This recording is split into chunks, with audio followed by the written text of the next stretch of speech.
Just want to say to y'all, we got about 10 minutes before our scheduled showtime, and I got breakdancing. This particularly is from Syria versus Russia. But in this time, if you feel like testing your own sanity, I do have these stickers that certify you as sane, so you can demonstrate to your coworkers that I am in fact sane. Some folks in this audience, I believe, have some of these stickers. And if you want one of those, you want to go to sane.science. It is a gaslighting simulator. So I made a test that is supposed to prove whether or not you're insane, where the simulator itself is trying to demonstrate that you are not. So if you want to be gaslit into proving you're insane while trying to demonstrate that you are not, sane.science. Up to you, and if you are demonstrated as sane at the end, I got stickers for you. But I got stickers for everyone regardless.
Yeah, lights are on. How we doing? How we doing, NDC Oslo? All right, all right. That's not the amount of energy that I'm going to find frankly acceptable as the hour. Okay, we're getting there. We're getting there. We're climbing up. Whitney, man, Whitney. Jesus Christ. Love hearing that man talk. So, hey, first of all, I hope you were enjoying some of that breakdancing. As a lifelong fan of the global spirit of breakdancing and how America invented it and continues to suck at it and every other country's better, which is true of most of American things.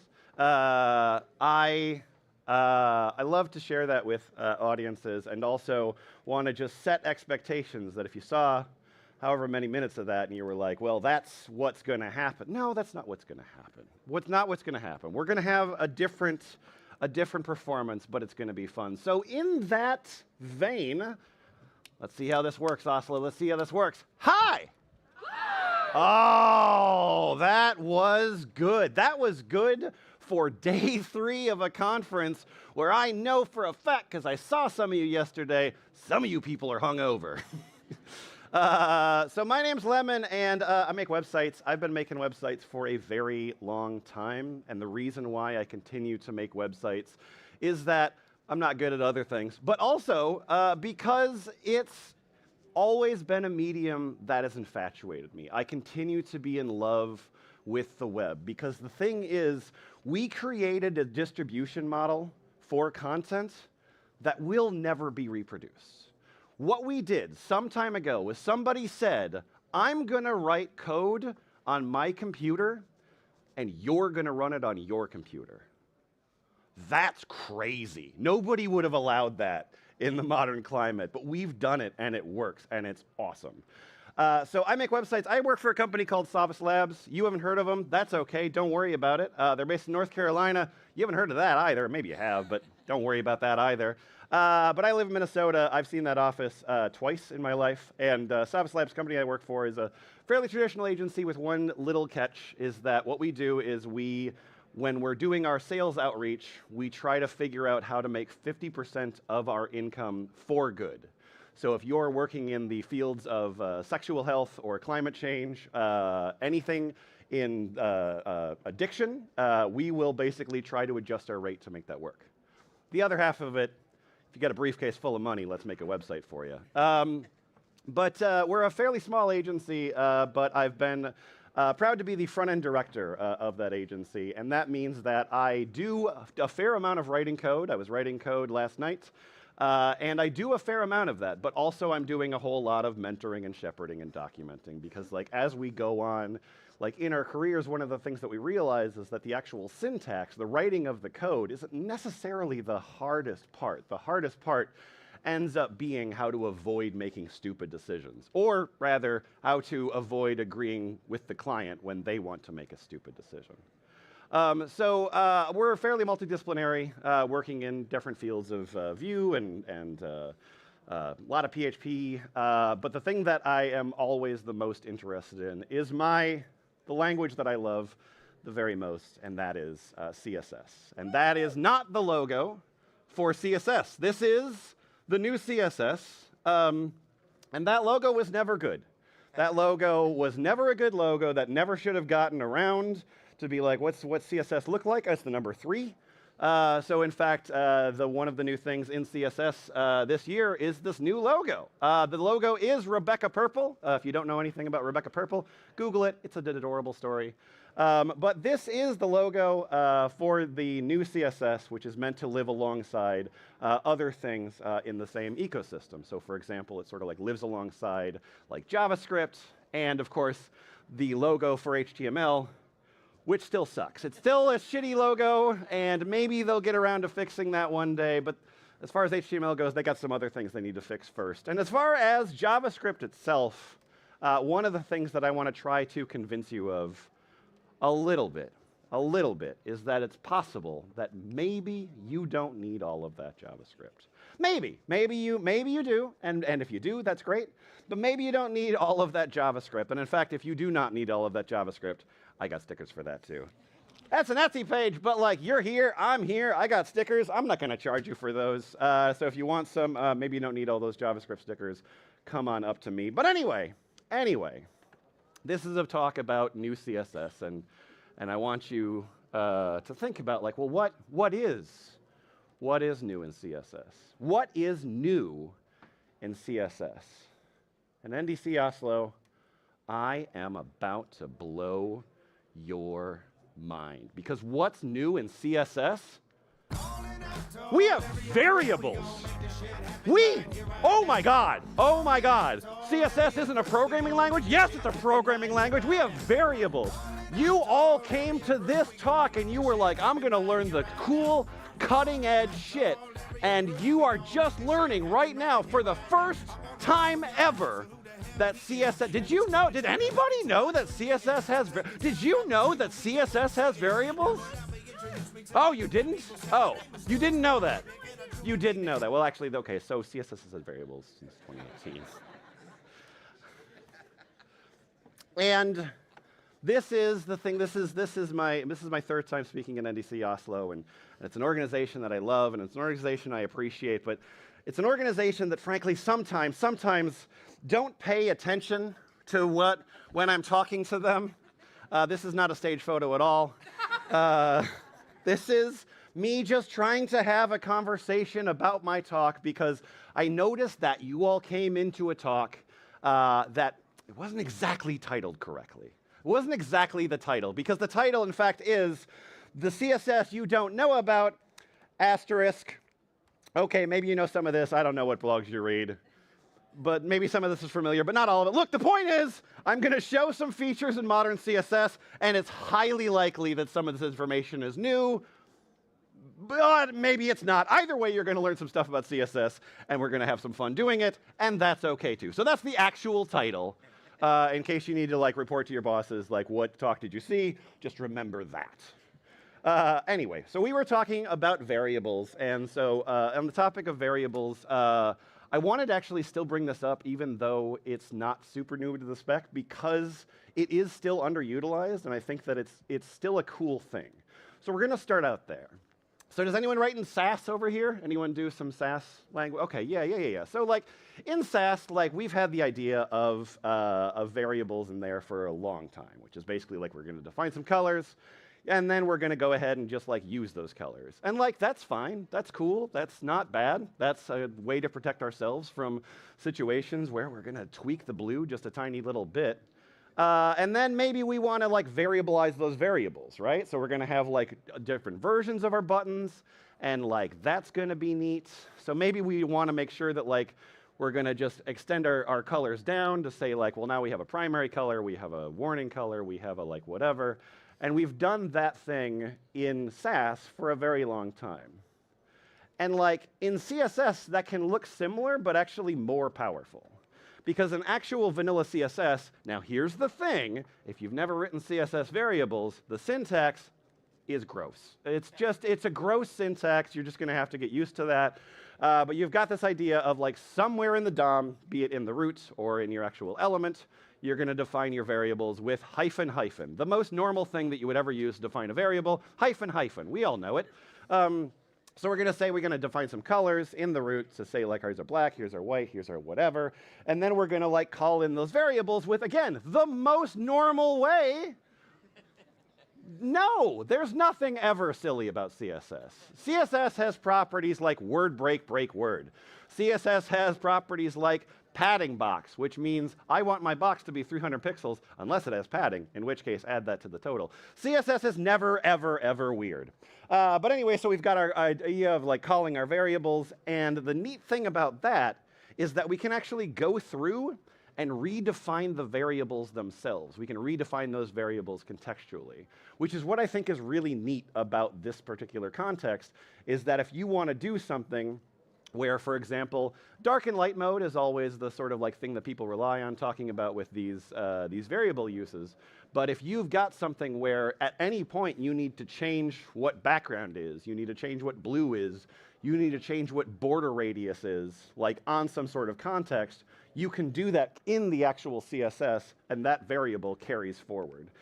So that's actually, we can create a situation where we've got like our huge button, we've got our secondary button, we've got our warning button, and we've only actually declared the styling of the button itself once to say like it looks like this, and then we can just like take our variables and take those forward. But I want to go crazy with this. I want to go crazy because I work with designers every day. I love working with designers. And sometimes they have ideas that are nuts, and I go, that's awesome. Let's go ahead and do that. So we've got basically this page, and the page is like just a bunch of markdown, right? And that's fine. We're going to just take some markdown. We're going to render that as HTML. Everything's like super duper rad. And they're like, well, what if there's like different color themes that exist in our markdown page? Yeah, okay, we can go ahead and do that. Okay, and then dark and light mode? Yeah, okay, we can do that. And we can actually do that with not a whole lot of CSS. So in my root here, I'm going to define my default, like my backup colors of I got my white, I got my black, I got my primary, I got my secondary, and then I'm going to define out in my warm scheme, the primary and secondary color are going to be different. My text color in my actual buttons are going to be different, and I can kind of just define those variables that change in these different contexts, in meaning that I can go into the actual DOM tree as deep as I want to be like, this selector 5 down, if you're this far in, this variable now becomes this thing. So like in this, now we can even define like our something where it's like it's both dark and cool, or dark and grayscale. And with that amount of CSS, we can actually get to something over here, where now we've got a situation where I've got both the light and the dark color scheme, and then inside of that light and dark color scheme, I've got different like warm, cool, grayscale default, meaning that like all I'm really doing is just defining a color palette based on its context, and then just letting that thing fold in. So that actual like color theme part of the CSS is going to be 500 bytes, something like that, which is a neat thing. So in fact, if you're doing something, and if you continue to work in Sass, which I do still, most of the time still work in Sass, you can still use that the other way around, meaning that like you can define your Sass variable, you can define your $ white as hyphen white, and that means that you can both use CSS variables and not have to do with that weird-ass syntax. So it's a win-win in general.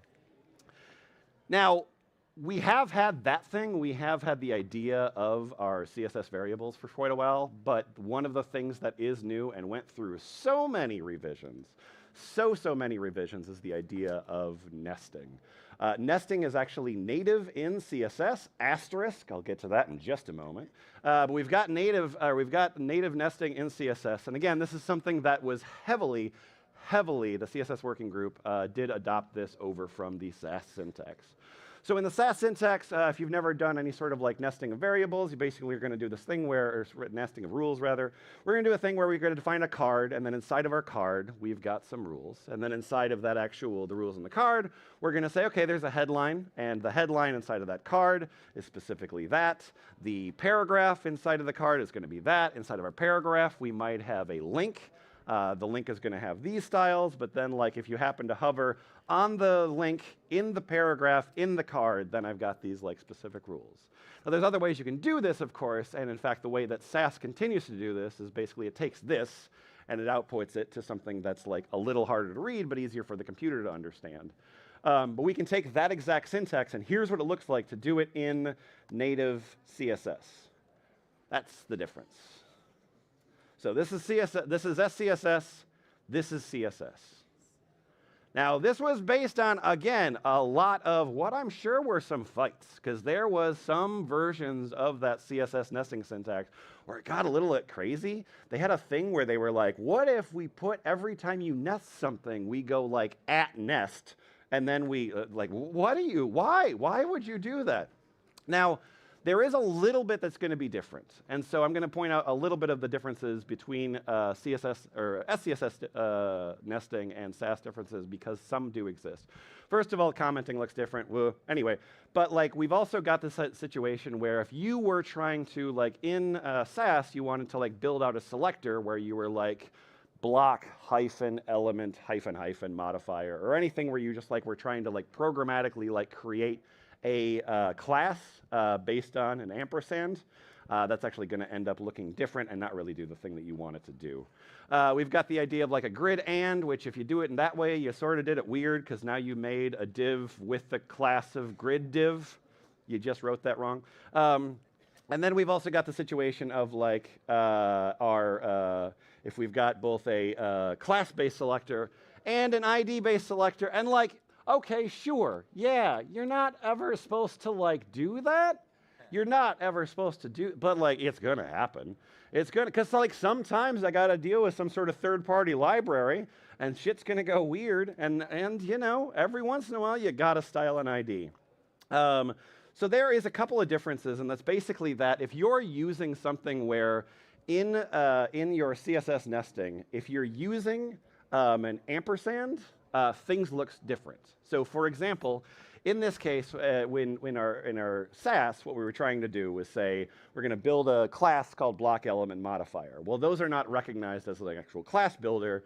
In this case, if you do this, it thinks you're making block, which you are. The second case, it thinks you're making an element called hyphen, an element called hyphen element with a class of block. That's not really what you meant, and then once you threw the modifier on top of that, you made something weird. So, you know, don't do that. In the case of this is actually going to understand as div grid, and in the case of this, if you've got this in actual like nested CSS, the thing that you need to understand is that your foo actually has the exact same specificity as bar, meaning that if you do anything where you nest something like very, very, very specific, and then something not at all specific, it's going to put it in a has selector, which means it's going to have the highest level of specificity.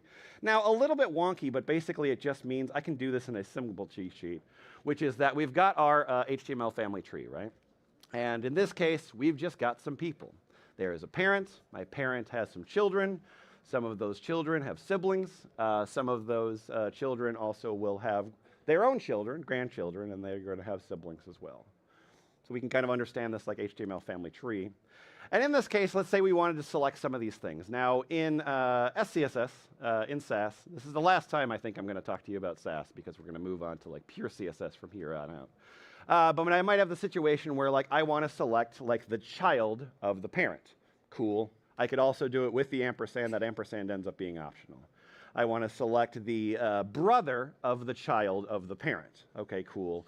Again, that ampersand ends up being basically optional in nearly every case, right? So you're in a lot of these situations, you're going to notice that the thing that's in comments is basically the same selector because their ampersand ends up being optional. However, if you're going over to CSS nesting, know that a bunch of those ampersands are not in fact optional. By the time you're going into the situation of trying to figure out, for example, like my child of the parent, you want to make sure that you're being intentional about your actual ampersands and using those the right way. Because a lot of those times, if you do just like nested, like greater than, it's just not going to understand what that is. So when you're doing that nesting, when you're doing, you know, direct child or sibling or next selector or whatever, just be careful to recognize that like those ampersands are necessary.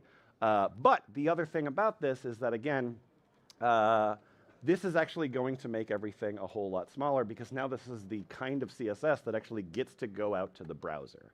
A lot of our other nested solutions were all in the form of preprocessors, which is cool, but that also means that you mentally have to go, I'm going to be writing a language that is then going to post-compile to another language, so I need to both recognize the language that I'm working in and also the language that I'm going to output to.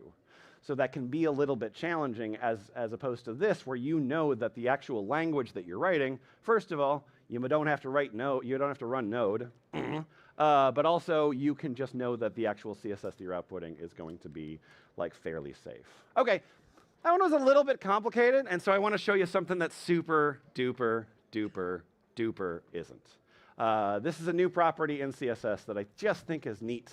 And okay, so here we are. bunch of programmers, bunch of people that work on computers all day, bunch of nerds.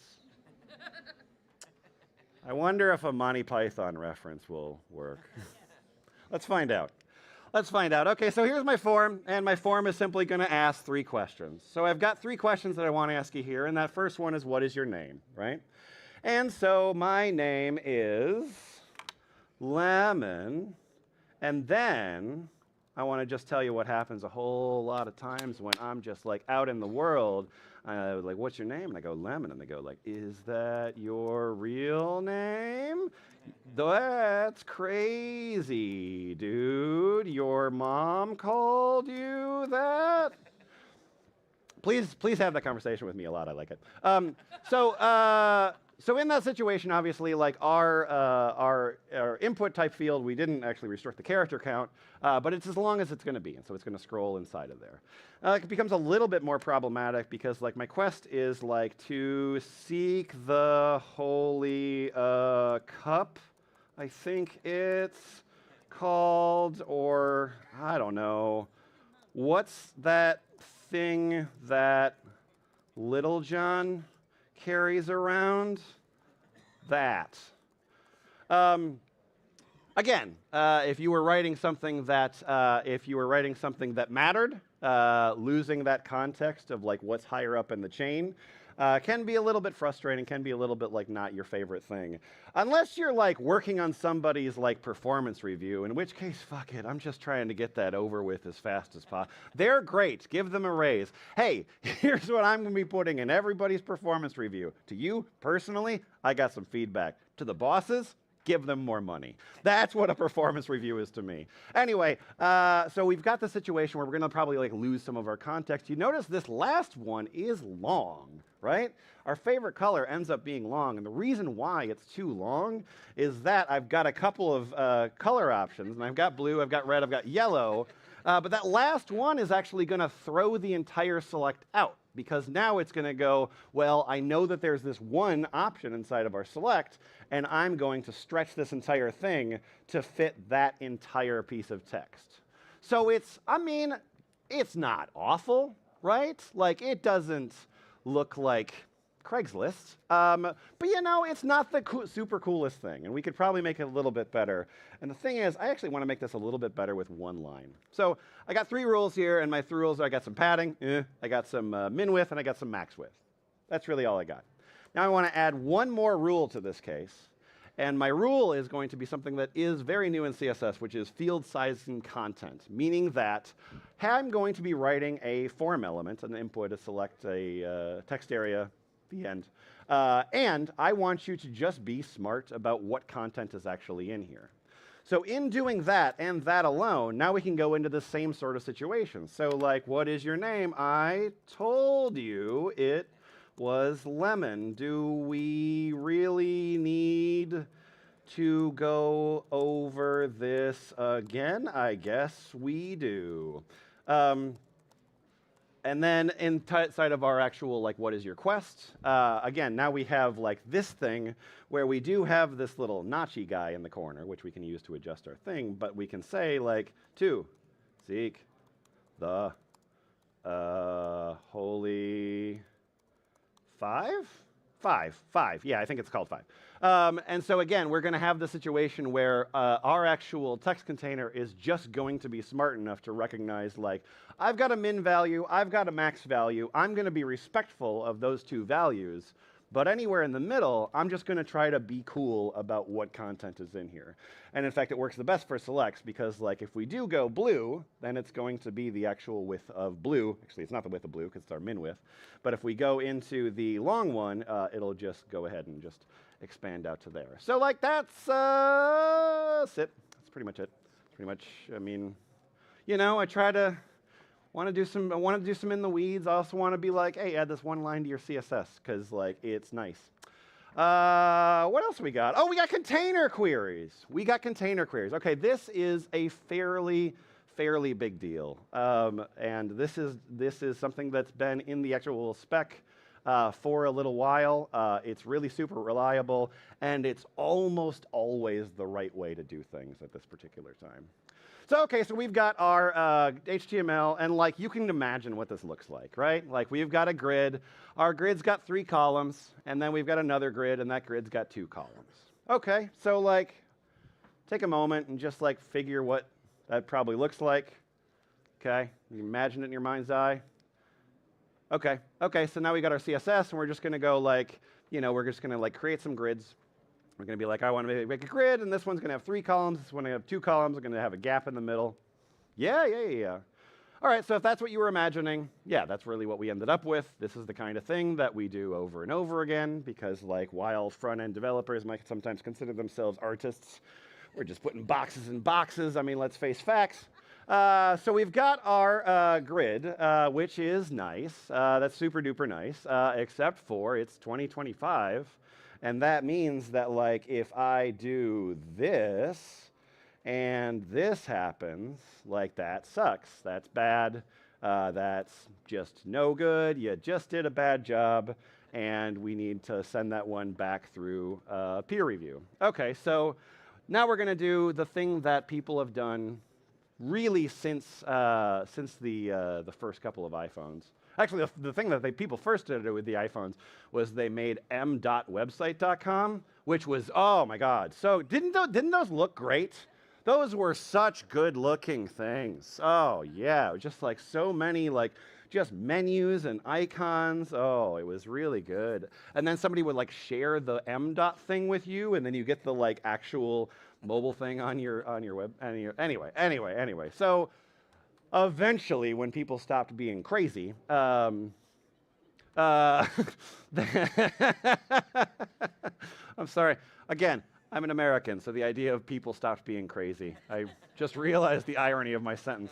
Anyway, so eventually, when people started to come up with a situation that made a little bit of sense, they ran into these sort of media queries. Media queries were around even before a lot of like responsive design stuff was. But essentially, what you do is you'd say like, okay, so you're going to be looking at a window, and my window is going to be like X amount of height and X amount of width, and you're going to know that thing, and I want you to kind of like do intelligent work based on that. There's other things that you can do. You can say like, is it in portrait mode? Is it in landscape mode? There's a couple other like media queries we can do, but it's usually width. That's usually what people are working with because it's a pretty reliable indicator of like how big your actual web page is. So we're going to do this in the very normal, boring way to do this, which is just to say I've got my grid with 3 columns, and then once I get down to 940 pixels in my actual web page, I want you to shrink that thing down to 2. Once we're down to 700 pixels in my browser window, I want you to take the 2 column, I want you to crunch that down to 1. And then once you're in like 620, I want you to take that 3 column and just bring it down to a single column. Not hard, pretty basic, pretty normal, and that's fine. So now we've got this exact same thing where we've got our main section, or we've got our main area, we've got our section area, we've got a couple grids, and then when we go down here, like it, goes from 3 to 2 to 1. That's not mind-breaking. That's not as amazing as me telling you about CSS variables for the first time in your lives.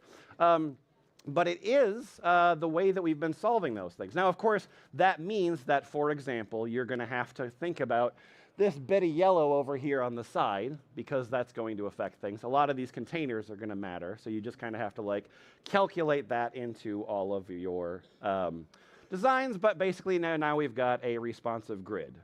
So I think we can probably just like ship that code, unless. Okay. All right, well, you're right. Like any young product that we had, we created content, and we pretended like what we were interested in was actually like making a web page with content on it. But in fact, what we're doing is just having stuff so that advertisers can put their boxes next to each other. Okay, so cool. Let's take a look at what we're going to do here in our same grid that we had before, and let's just, okay. All right, well, that looks a little bit different. Okay, so solving this thing by media query alone It's possible. It's definitely possible. It's definitely doable. It's definitely something that people have done over and over again. But the thing is that you're going to have to make sure that you recognize, like, for example, what's the actual size of the ad-based container. And if the ad-based container might move, you might have that situation where, for example, if you're on this breakpoint, the ad's going to be over here, but if you're on this breakpoint, the ad's going to be over here. You might have a whole bunch of different contextual stuff. You might have to write some really, really, really gnarly CSS to actually create this whole thing in media queries alone. I worked for, not going to tell the company, but it was a company, a large corporation, and they were like, can you please architect our CSS? And I was like, yes, I absolutely will do that. I would love to do that. And they were like, cool, we'll get you started. We've got a media query library already written for you.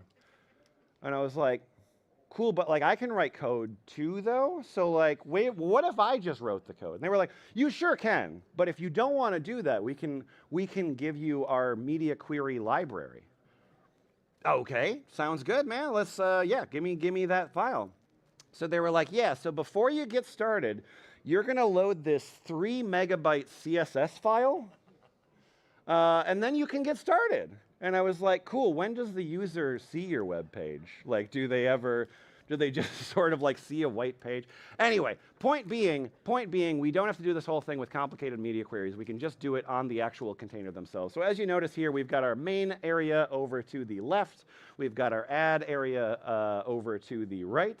And we're going to do this thing and just simply to say, instead of our media queries, we're going to go into the container queries ourselves. So our content area, we're going to let that box measure itself. We're going to let that box go, I am this wide, and based on how wide it is, we're again just going to kind of like move our columns around to say it's this many columns or it's this many columns. And then in our ads, we're kind of do the same thing. So we can just like create, as opposed to just watching the window, we can watch really any rectangle that exists. And we can just put a container query on the rectangle and say, when this rectangle changes, I want you to change rules accordingly. And so that means that we can actually have a situation where our scale goes down from this to this to this to this, and then the advertisers are very happy because the beginning is just, I mean, this is really what the website that they wanted. I think once we make the logo bigger, I think we're probably pretty good. We can make this a little bit fancier too, which is that when you're doing this thing, so this is kind of the most important line that you want to know about, is that inline size. That's the thing of like, hey, you're a container query and I want you to know about that. But instead of actually putting the queries inside of the container that we're watching, we can name those containers, right? So we can say that like, this is our container and that's called the content, and then we can write queries, not necessarily even nested. You can write these queries anywhere and just reference like, when this box is this, meaning you can actually write rules about another box that's not even in that box based on the measurement of this first box. So like, if our stupid ads are visible, then we can just do different rules on that particular thing. Makes for some sort of cleaner code, I think. Okay, I'm going to show you another thing that I think you've probably seen before, which is a thing that, here's the thing about questions and answers. Here's the thing about questions and answers is that people love accordions. They love accordions. And they love accordions because when you ask somebody a question, there's sort of like a back and forth, right? How are you? I am fine. What I think that people love about accordions is that instead of doing that, an accordion is to say, hello, how are you? Answer me. And don't show me any other questions I asked you before. So we're going to do that. We're going to build an accordion, and this is the way that I tend to write my accordions. We don't really need to care too much about the syntax they're in, but we've got our questions, we've got our answers. We've got our IDs. And I've got some accessibility stuff in there because, like, it matters, right? So we got, oh, JavaScript. No. Okay. Sorry. I didn't mean to show you JavaScript. Trigger warning. Shouldn't have done that. Okay, so we've got our HTML with JavaScript, and there's really the only thing that matters. That piece of code that I skipped past is really just doing one thing, which is that it's going to set the active class on the actual question, and it's going to set a visible class on the answer. That's it. That's all we're doing. We're basically just like toggling some classes. Okay, so cool. So we've got our CSS as our first attempt, and it's going to be really good. We're going to do an overflow hidden, meaning like anything that's not in this box doesn't get to be shown, because that's one of the other cool things about CSS is that I'm going to say, I'm going to draw a box and put content in it. And the first question that CSS is going to ask me is like, do you want your content to be in the box? Because I'm a naughty language. So we're going to say overflow hidden, we're going to have our height auto, and then we're going to do this, right? We're going to make our question, we're going to make our answer, we've got some overflow hidden, we've got some height auto, and like, I think I'm probably ready for the W3 awards. Really just going to submit that right away.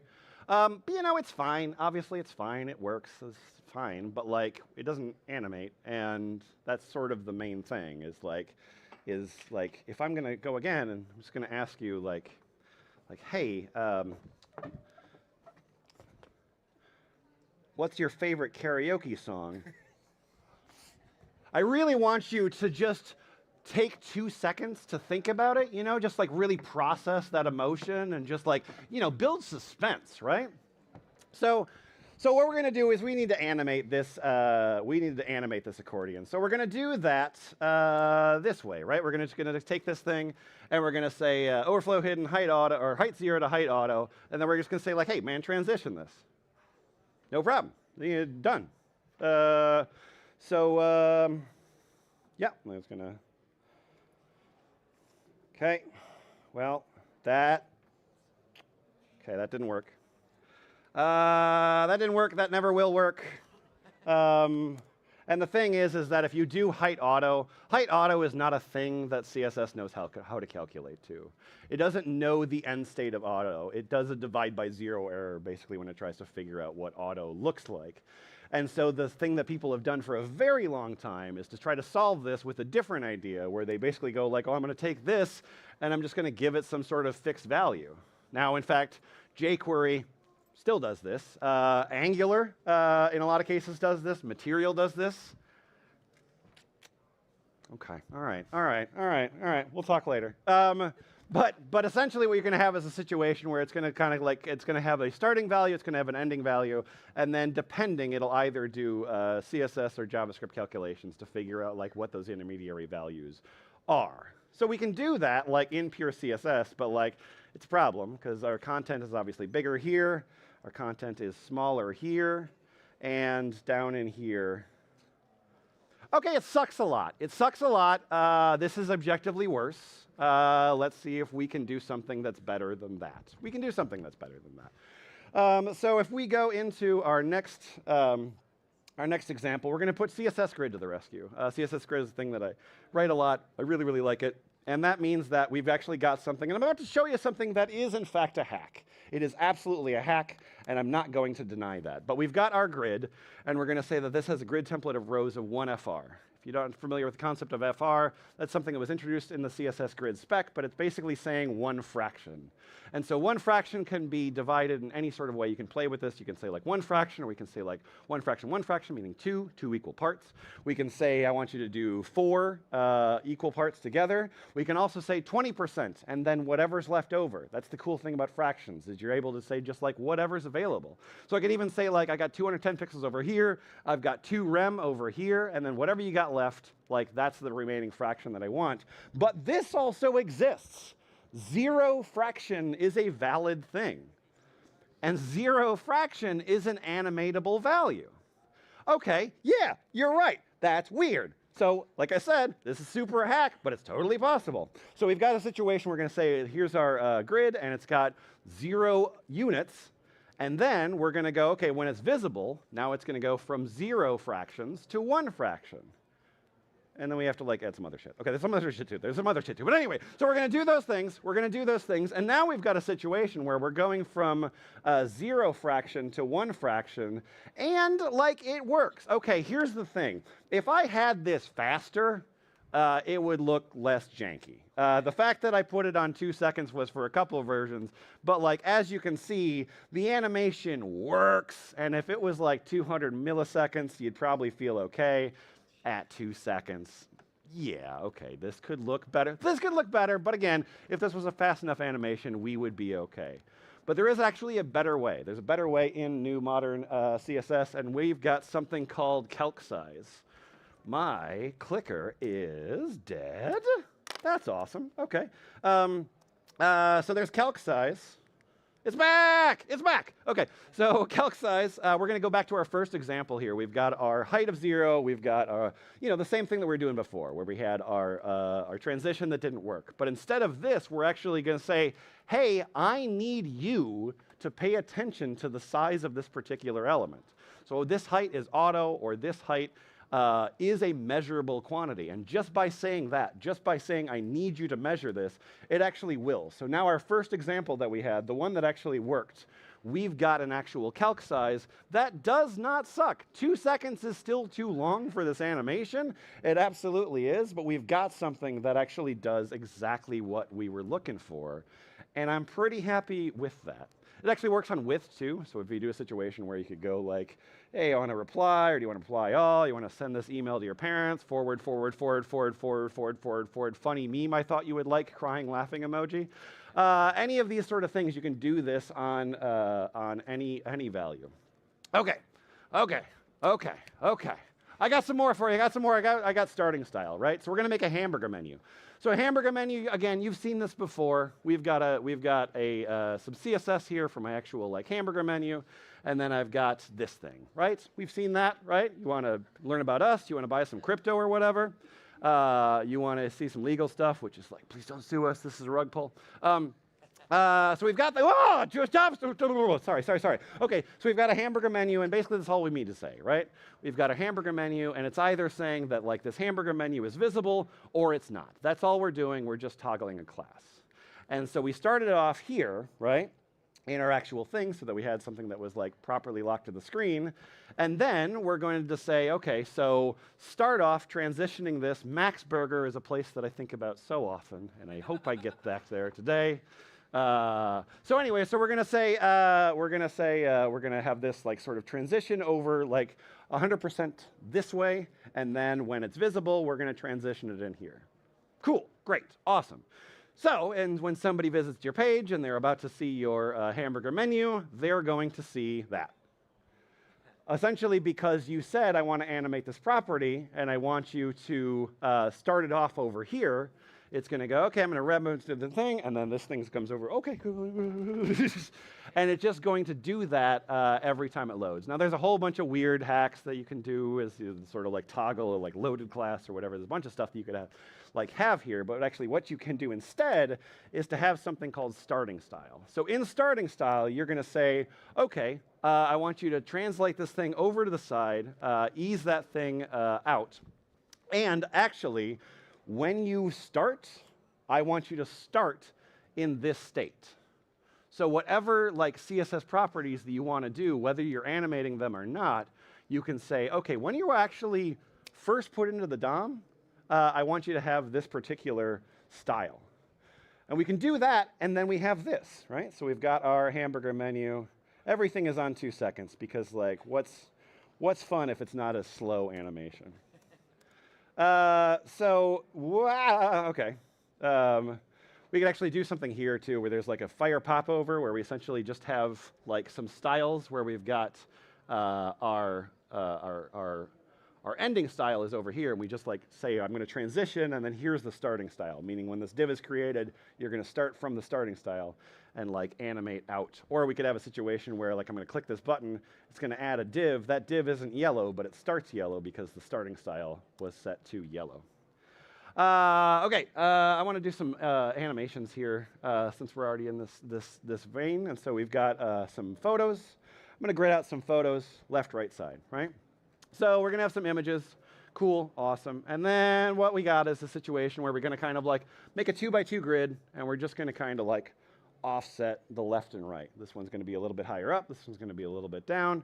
And it's going to look nice. It's going to look nice. We got some stock photos. So I'll just randomly generate it from Unsplash. And, you know, that's, yeah, sure. Yeah, that's, yep. Yeah, whatever. I want to go home. Let's ship it. Okay. Okay. All right. Okay. The prompt was Salvador Dali has a neck tattoo and ear gauges. What you got? Okay. Yeah, sure.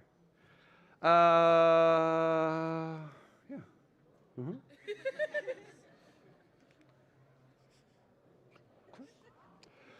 Yeah. Yeah, okay, all right, no problem. Okay, yeah, sure. So in this particular case, there's a bunch of things we could reach for. We could go for green sock, or we could go for anime.js. The homepage of anime.js looks so cool, by the way, if you haven't seen it. We can go scroll magic, we can go animate unscroll. There's a bunch of different JavaScript libraries we can do for this thing, but we can actually just use CSS itself. So in this case, what we're going to say is we've got our grid, and it's got our like whatever, but we're going to add a little line here that says, okay, when these actually come into view, I want you to do an animation timeline on that view to say this is like 35% of the screen, and I want you to go from 25% opacity and down to 100% opacity and up. And so just in that, without any JavaScript whatsoever, we created this situation. So now we've got some stock photos, and then it does this. Like, I mean, it's a bit much. I feel like every one of these demos that I'm doing is like a bit much, but like, we've got something that I think works. Like, it goes away, it goes back. We're feeling pretty good about this pretty elegant solution. What do you? More, huh?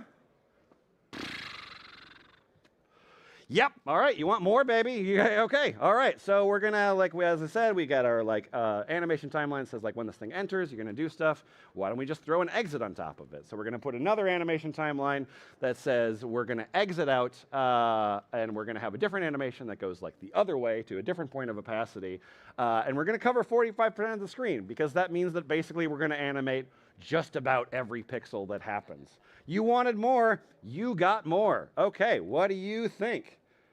Wow, that was, you know what? After seeing so many JavaScript animation libraries creating insane things that are hard to look at, the fact that CSS can do something equally as visually offensive, I think is a win. I think it's a win for all of us. But actually, since we're doing all of that, we're actually going to take this and we're just going to wrap it in this, which is that we can say, hey, if you are super into like big old animations, no problem. Here's your big old animation. We're just going to say, if you do specifically say, please don't show me, I have vestibular problems or whatever it is, we can just say, if you don't want animation, I'm not going to do these particular things to you. Has is my favorite thing that's in CSS right now. Like, since grid, there's nothing that I've been more interested. Okay, so in CSS, you're able to do this, right? You're able to say, like, I got a target person, and any person inside of that, select that. Cool. That's everybody inside of that target person. We can say, okay, I want you to select just the direct descendants of that person, just that person's children. It'll do that, no problem. We can also say, okay, I want you to take a person and select the next sibling, right? So I've got my target person right up there. I want you to select the next person down, and it's going to do that. We can also say, I want you to select every sibling of that particular person, and it will do that, asterisk, as long as that person comes later, because it has to come later. So if I've got my target person right over here, it won't get that person's earlier sibling. It'll only get their younger sibling because CSS has always worked down. Always gone from top to bottom, which means that this selector does not exist. We can't say, I want you to target a person, and then anyone above them, I want you to do things to. And that's a problem, because we need that a lot. And so now we've got something called has that changes so much. So we've got a situation where, for example, we're going to make some cards, right? And we're going to say, like, this is my cards, and, you know, there's some content in them, but the point is that one of them has an image and one of them doesn't. So in that particular case, I want you to say, okay, so if this does have an image, I want you to do some different styles to this. And without changing anything else semantically there, without having some sort of like specific classes, we can say that in the situation, if it has an image or if it doesn't have an image, it's actually going to create these things because it's going to have a has selector for images inside of that card itself. We're going to do the funniest thing that could ever be done, which is not to quote Monty Python once, but to do the same Monty Python quote twice. So now we've got a situation where we're like, what is your name? And that's a required field. We've got what is your quest, and we don't care. That was actually just like data aggregation. And then we've got our favorite color, right? So we've got 2 required fields, 1 optional field, and what we can actually do is end up with this, which is fine, except for I can actually take this and style it up with has to say, okay, inside of this field set here, I might have a required field. And if I do, I want you to take the label that's next to that required field, put that little red asterisk on it. I might also say, okay, actually, if this particular thing has focus, not only do I want you to style the thing that has focus, but also I want you to affect the label itself. And if any of these fields actually have invalid content in them, then why don't you just put a red ring around that actual box? So with that, now we've got this situation where our input is here, our label's above the input, our box is holding all of those, but we know that our input here is invalid, which means that it got the red ring the moment this went valid. That red ring went away, but our asterisk stayed because it knew that it was a required field, so it's going to always stay on there. So there's so much in has that are impressive, like another grid. Okay, so we got another grid. And we've got a situation where we've got like our 3-up grid. It's fine, cool, whatever, ship it. I'm just going to add one more box here. And it's going to add one more box. Yeah, okay, sure. Yeah, another box. Seems all right. All right, all right, all right, all right, all right, all right, all right. If you're not familiar, designers hate widows. Essentially, like this sort of situation is something that will drive them crazy. So we can actually do this programmatically with has. We can actually say, I've got a grid of three items. If there happens to be a 4th, then why don't you turn that into a 2 grid so that it doesn't have that widow? We could do another thing where we're like, instead of that, actually, why don't you turn that into a flex box and like align that thing to the center, and then it'll be 3 grids still, but that 3rd thing will be in the center. Our designer will be happy then, I promise. Our designer will be happy.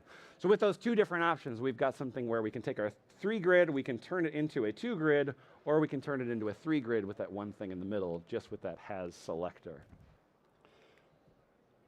There's not the opposite of has. There's some stuff you could do, right? You could say like, if my link doesn't go to an outside link, style it this way. I could say if my input is not disabled, I could do this thing. Anything that essentially you could do in has, you could do the opposite of it in not, and that's pretty cool. Text wrap is a concept where you can actually say text wrap pretty, which like, how could that not make me happy? To say text wrap pretty. So if we've got a situation where we go back to our conversation about widows, we've got this situation where I just put in some text and I let it wrap however it's going to. So default text is text wrap wrapped. That last word's going to end up on the last line. Uneven text blocks, that last word's going to end up on the last line. It's fine. It's obviously not wrong, but it could be a little bit better.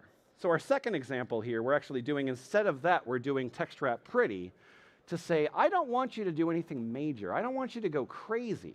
But in this case, 4 is not on the first line. 4 is on the second line in order to create a situation where like those pieces of text are in the middle. Similar, like paragraphs, if I didn't do that, like would have been on the line above, paragraphs would have been on the other one. So that's one that you can do if you just want to have a gentle touch. If you do not want to have a gentle touch, if you want to have control over the words, then you can actually do text wrap balance.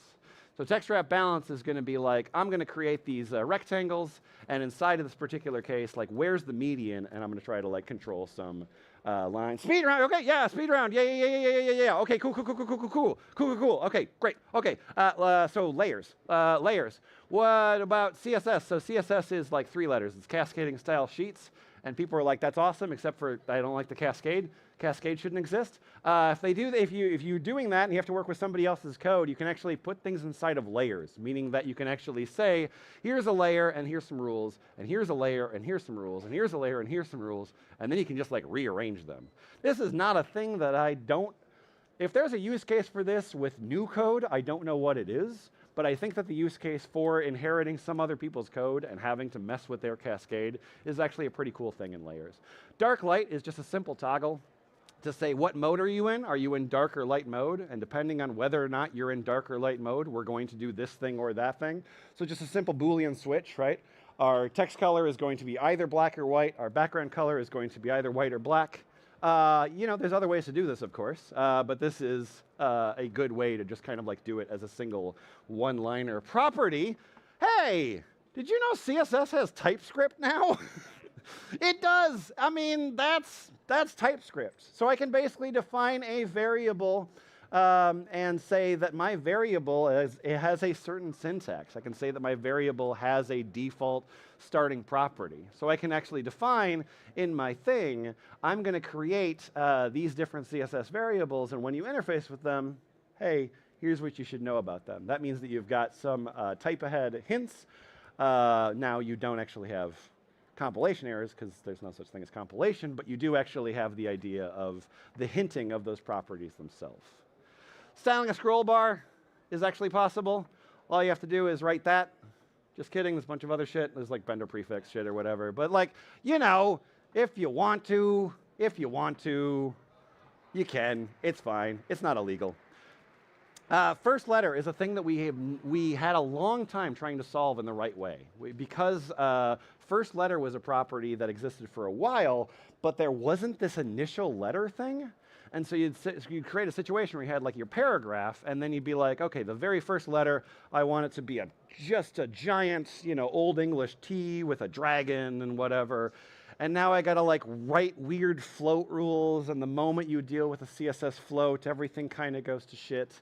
And so what we have now is not just the concept of first letter, but we have the idea of that initial letter styling, meaning that we can actually create I'm not killing time until this loads. No. Okay, so now we've got a situation where our text comes over and our L actually gets to eat up that space without me writing a whole bunch of float rules, because all of this happens in this initial letter thing. So I've got my height first, I've got my width second, meaning that I could take this and make that number bigger, and now my actual height is going to get bigger. And I could take my width and say, eat more of that actual width, and just like put that wherever I want to inside of that thing without having to do a whole bunch of bespoke things. Hey, you're the browser, you know what letters are, so why don't you take this letter and make it this many letters? I don't want to close the whole presentation, please. Unless you do. I mean, fair enough. Okay. Yes, thank you very much. All right. So finally, in some takeaways, I got some things that you can learn from. CSS Wrapped is something that the Google dev team has been doing for a little while. There's some summaries here of everything they've done, and it's pretty cool. They did one in 2023 as well, so those are good things to sort of check up on. This is the actual browser manufacturer saying, like, here's what we added. There's another thing, CodePen. I mean, CodePen is always like a really great resource. I really like just going to CodePen and just typing in CSS only, just to see, like, I mean, sometimes there's insane stuff. Like Cobra Winfrey managed to make Doom with CSS only. It doesn't work, but like, it looks cool. So if you do CSS only in CodePen, that's always a good reference. Another thing that's a good reference is CSS Tricks. That almanac is fantastic. And another thing that's a good reference is like actual human beings, right? There's a lot of human beings out here that are like passionate experts in CSS. You've got Leah Veru, you've got Jen Simmons, like so many people that I've learned from. You've got Amy Kaepernick as an actual like CSS expert, also in this space, and somebody that you can learn from, but like not her. Like, Yeah, Kevin Powell is great. Like Miriam Suzanne is excellent. I don't remember who that other person there was under the grid, but like if you were looking for like 6 experts in CSS, one of them is in this room.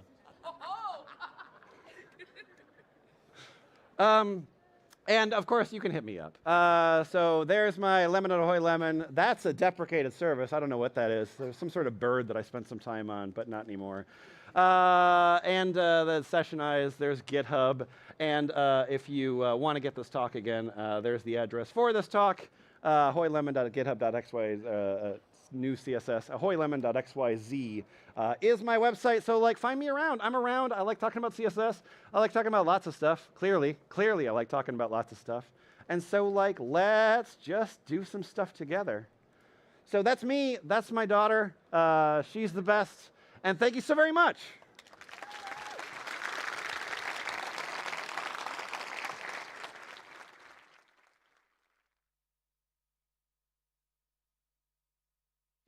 I've got some lemon stickers. I've got some maybe you don't need all that JavaScript stickers.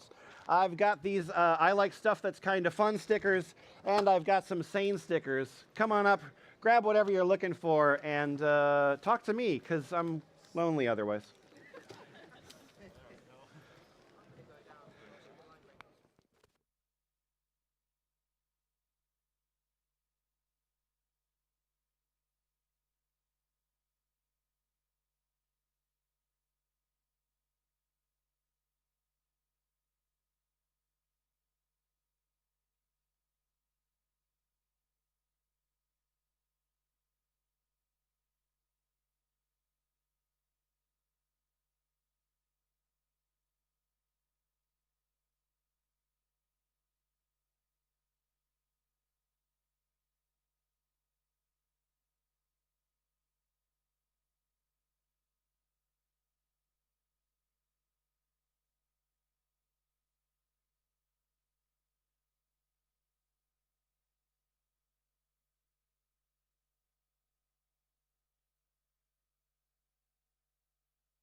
All right, let's get this show on the road. A few more people wandering in.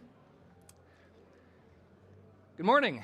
My name is Mark Erickson, and today I am very excited to be talking to you about maintaining a library and a community.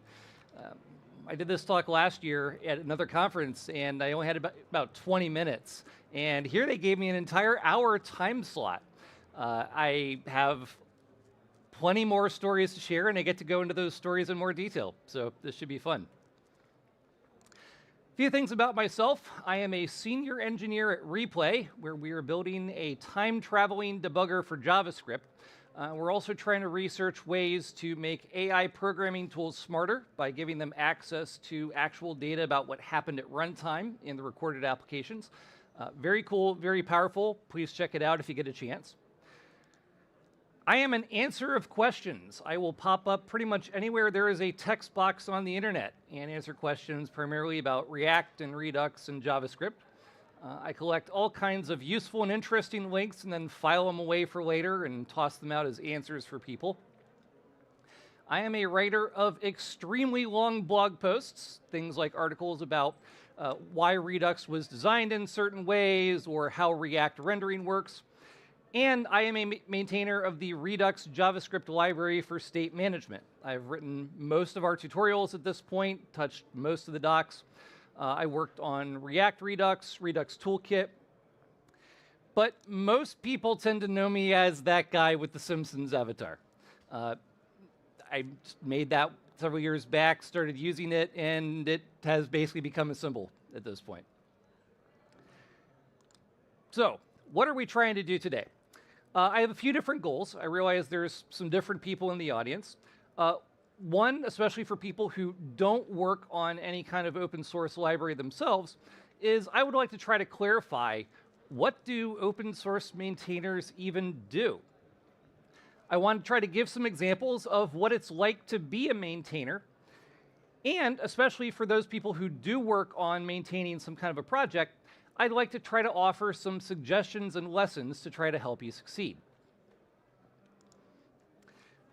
So why am I even talking about any of this? So I have been the primary maintainer of the Redux family of JavaScript libraries since about the middle of 2016. And for context, Redux is one of the larger libraries in the React web dev ecosystem.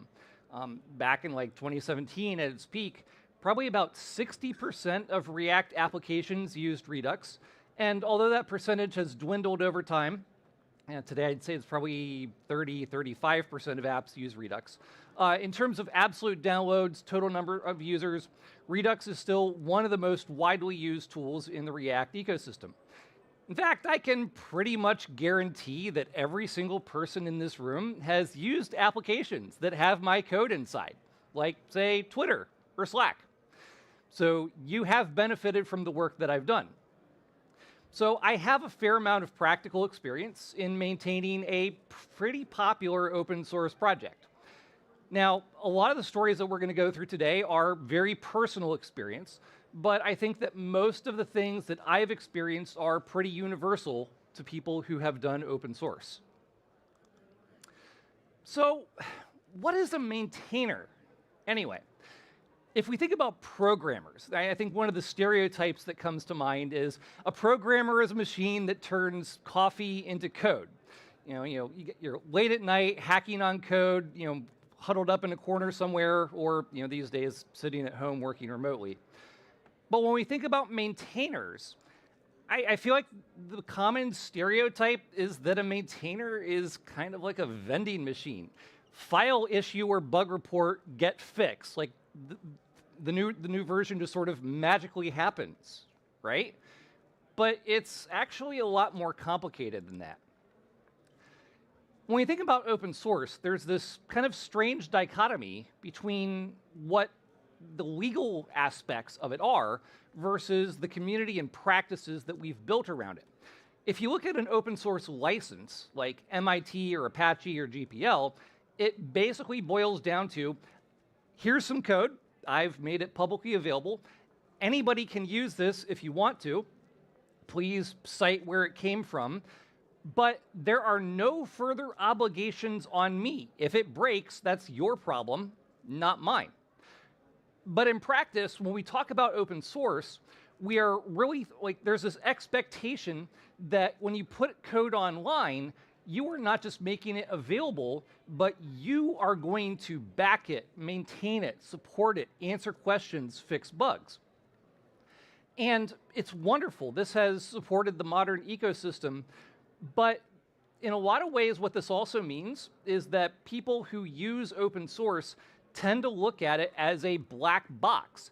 Even though the code's available and anybody can fork it or file a PR or try to improve it, in practice, it's almost like it's proprietary. There's this expectation that only the maintainers are capable of actually working on that code. There was a very good book by Nadia Eghbal a few years ago called Working in Public: The Making and Maintenance of Open Source. Excellent book, highly recommended. One of the points she made was she had studied hundreds of different open source projects and grouped them into the classic 2x2 grid based on number of contributors and number of people using that project.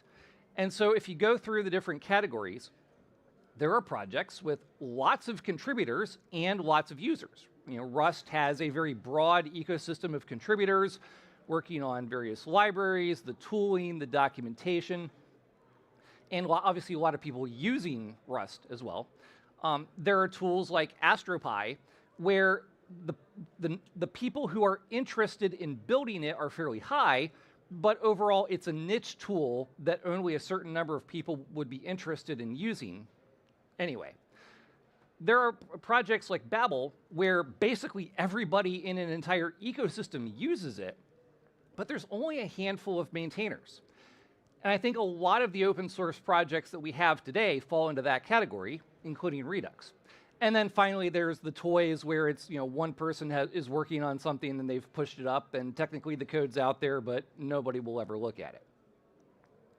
So a lot of the, my own personal experience, and I think a lot of the things I'm going to talk about are probably focused more on kind of that stadium category, but I think it's probably one of the biggest categories of open source projects out there.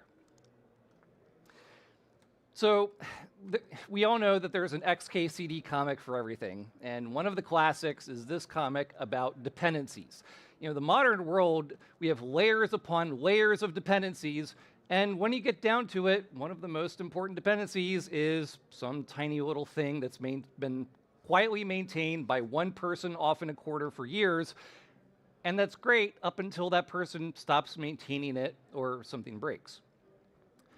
Artem Zakharchenko, who maintains the MSW network mocking library for JavaScript, said that maintaining an open source project means being a developer, manager, designer, dev advocate, tech support, salesperson, community manager, content creator, technical writer, and a human being all at the same time.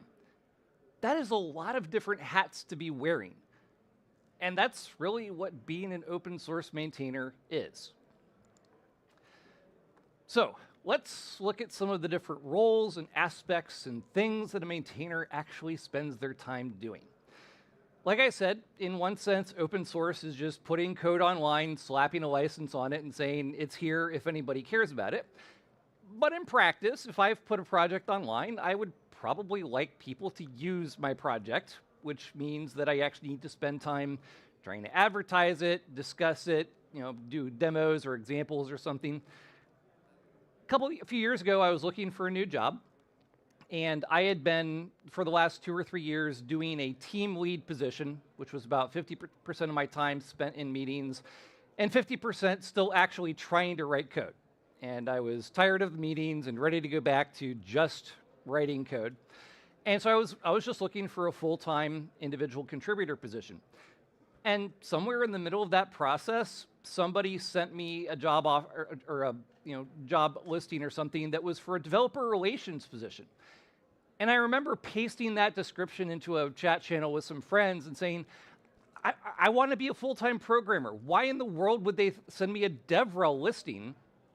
And someone replied, Mark, what have you been doing for Redux for the last several years? And I went, oh. Like, if you think about it, a DevRel is making technical content to explain how the tool works, and doing public speaking, and engaging with the community, and advocating for user needs. This is all a lot of overlap with being an open source maintainer. So one of the biggest things that we maintainers do is provide support for our community. And it's probably one of the most valuable things that you can do for your users. Every project's going to handle this differently. For Redux, the primary venue, of course, is the GitHub Issues tab. We have tried to more or less organize it so that the Issues section is just for actual bugs or feature requests. If it's more of a, how do I use this kind of a question, we try to redirect that to the discussion section. Admittedly, we probably also don't pay as much attention to things in the discussion section as we do in issues, but also the number of open issues is like a mental concern, and so trying to minimize the number of open issues actually kind of matters to us a bit. We do have a channel in the Reactiflux Discord, and so we see a pretty good number of questions show up there. And of course, you know, like live chat is easier to answer some things as well. I naturally spend entirely too much time on social media. I don't use bots. I just obsessively refresh Reddit and Twitter and Hacker News and Blue Sky and everything else. And so I have developed a reputation over the years that anytime someone mentions Redux, I will show up and end up answering that question. And without actually intending to, this has gotten me a pretty good reputation. I've had people who don't even use Redux thank me for the amount of time that I actually spend answering questions. David Khorshid, who built the XState state machine library, the running joke is that if you say the word state machine 3 times in a thread, David will pop up and say hi. And so, like, being active and spending time answering questions and looking for these discussions is actually a very valuable service that you can provide for your community. So for myself, I don't have strict rules, but kind of like as a natural default, I try to respond to new issues pretty rapidly. I spend entirely too much time refreshing the GitHub notifications page, which means that anytime there is a new issue or a comment, I will probably see it pretty quickly. And so I try to make a point to at least put in an initial response right away, even if that response is, I have no idea what you're asking for. Could you please provide more details? It is, of course, very important to try to get a reproduction for an actual problem that somebody's having, either because it could be a mistake on their side, and as they try to provide the reproduction, they realize, oops, that was my fault, not the library's. As well as, like, if they're describing something that's happening in their large corporate application, I have no way to actually inspect that or fix it myself. And so if they can take the time to provide a repro, then there's at least a chance that I could look at it and see what's going on. And so even if I don't have an actual solution or answer for them right away, at least I've been able to respond. They know that someone's listening, they feel heard, and then we can continue the discussion from there. So I do my best to be patient and courteous, but it's also true that users don't have rights to my time and energy. When someone starts getting demanding, or they insist that we fix things, or they don't like an answer, that's their problem, not mine. Another one of the ways that we communicate with our users is, of course, documentation. And in a lot of ways, documentation is even more important than code. Like, if it's not documented, does it even exist? I am not a trained technical writer, but I've spent a lot of time writing docs over the years. I've done some reading and research on good ways to write documentation. So I've got practical experience and learned some things over the years. I particularly like the 4 categories model of documentation, also known as Divio or diataxis. It's not perfect, but it is a pretty good starting point. And it suggests that you should try to organize your documentation into 4 different categories. Tutorials teach users what a thing is and how to use it. How-to guides cover specific topics and answer certain questions. Explanations go into more details, and then references are your classical, here's the list of all the methods and all the options. It's not perfect, but it's a pretty good starting point, and if you're trying to write documentation, it's a good way to think about organizing the information. And in a lot of cases, it's good to have the same info in multiple different places. Someone might be trying to learn a library for the first time and going through the tutorial, or someone might know how to use it already and they're trying to answer a certain question, and they wouldn't look at the tutorial, but if you have that answer in a how-to page or an API reference, then different people coming into different pages might be able to find the answer in different ways. There are a lot of other forms of documentation as well. The README, which is in the repo or published on NPM or Cargo, change logs, release notes, FAQs, all qualify as different forms of documentation. One important thing when you're writing documentation is to keep in mind, who do I expect to be reading this? What is their expected experience level? What are the prerequisites that I expect them to know already versus what do I need to explain from scratch? When I rewrote the Redux tutorials a few years ago, I actually had a paragraph up front that said, I expect you already know JavaScript, TypeScript, HTML, CSS, and most of the basics of React, so that I don't have to spend time in the Redux tutorial explaining how to write JavaScript or React. The classic, if you go too far back, now you're explaining physics and silicon and starting from scratch in order to teach a programming language. I would say that there's no such thing as too much documentation. We have had some users complain that there are too many different pages in the Redux docs. I can understand that point, but I would rather have more pages that overcover things than not enough material and not having a thing be covered. So what about the actual coding behavior? If I'm a library maintainer and I am trying to design some new feature or an API, every API that I build is an attempt to actually solve something or some problem that my users have. And so I have in mind, here's what they want to accomplish, here's roughly what this thing needs to do or how it needs to behave, and then that guides both the public API design and the internal behavior. And there's what I have in mind as I'm designing it, and then there's kind of how things work out in reality. If I'm designing an API, it needs to be flexible enough to handle the exact specific thing that they're trying to do, and also possibly some additional patterns that we haven't quite thought of yet. So maybe you're designing some options, or you provide some callbacks so the user can customize behavior. But inevitably, no matter how much time and effort you put into designing an API, people will end up trying to use it in ways that you never, ever actually anticipated. There is a quote called Hiram's Law, named after an engineer from Google, which loosely says that every behavior, whether or not you documented it, will be depended on by somebody.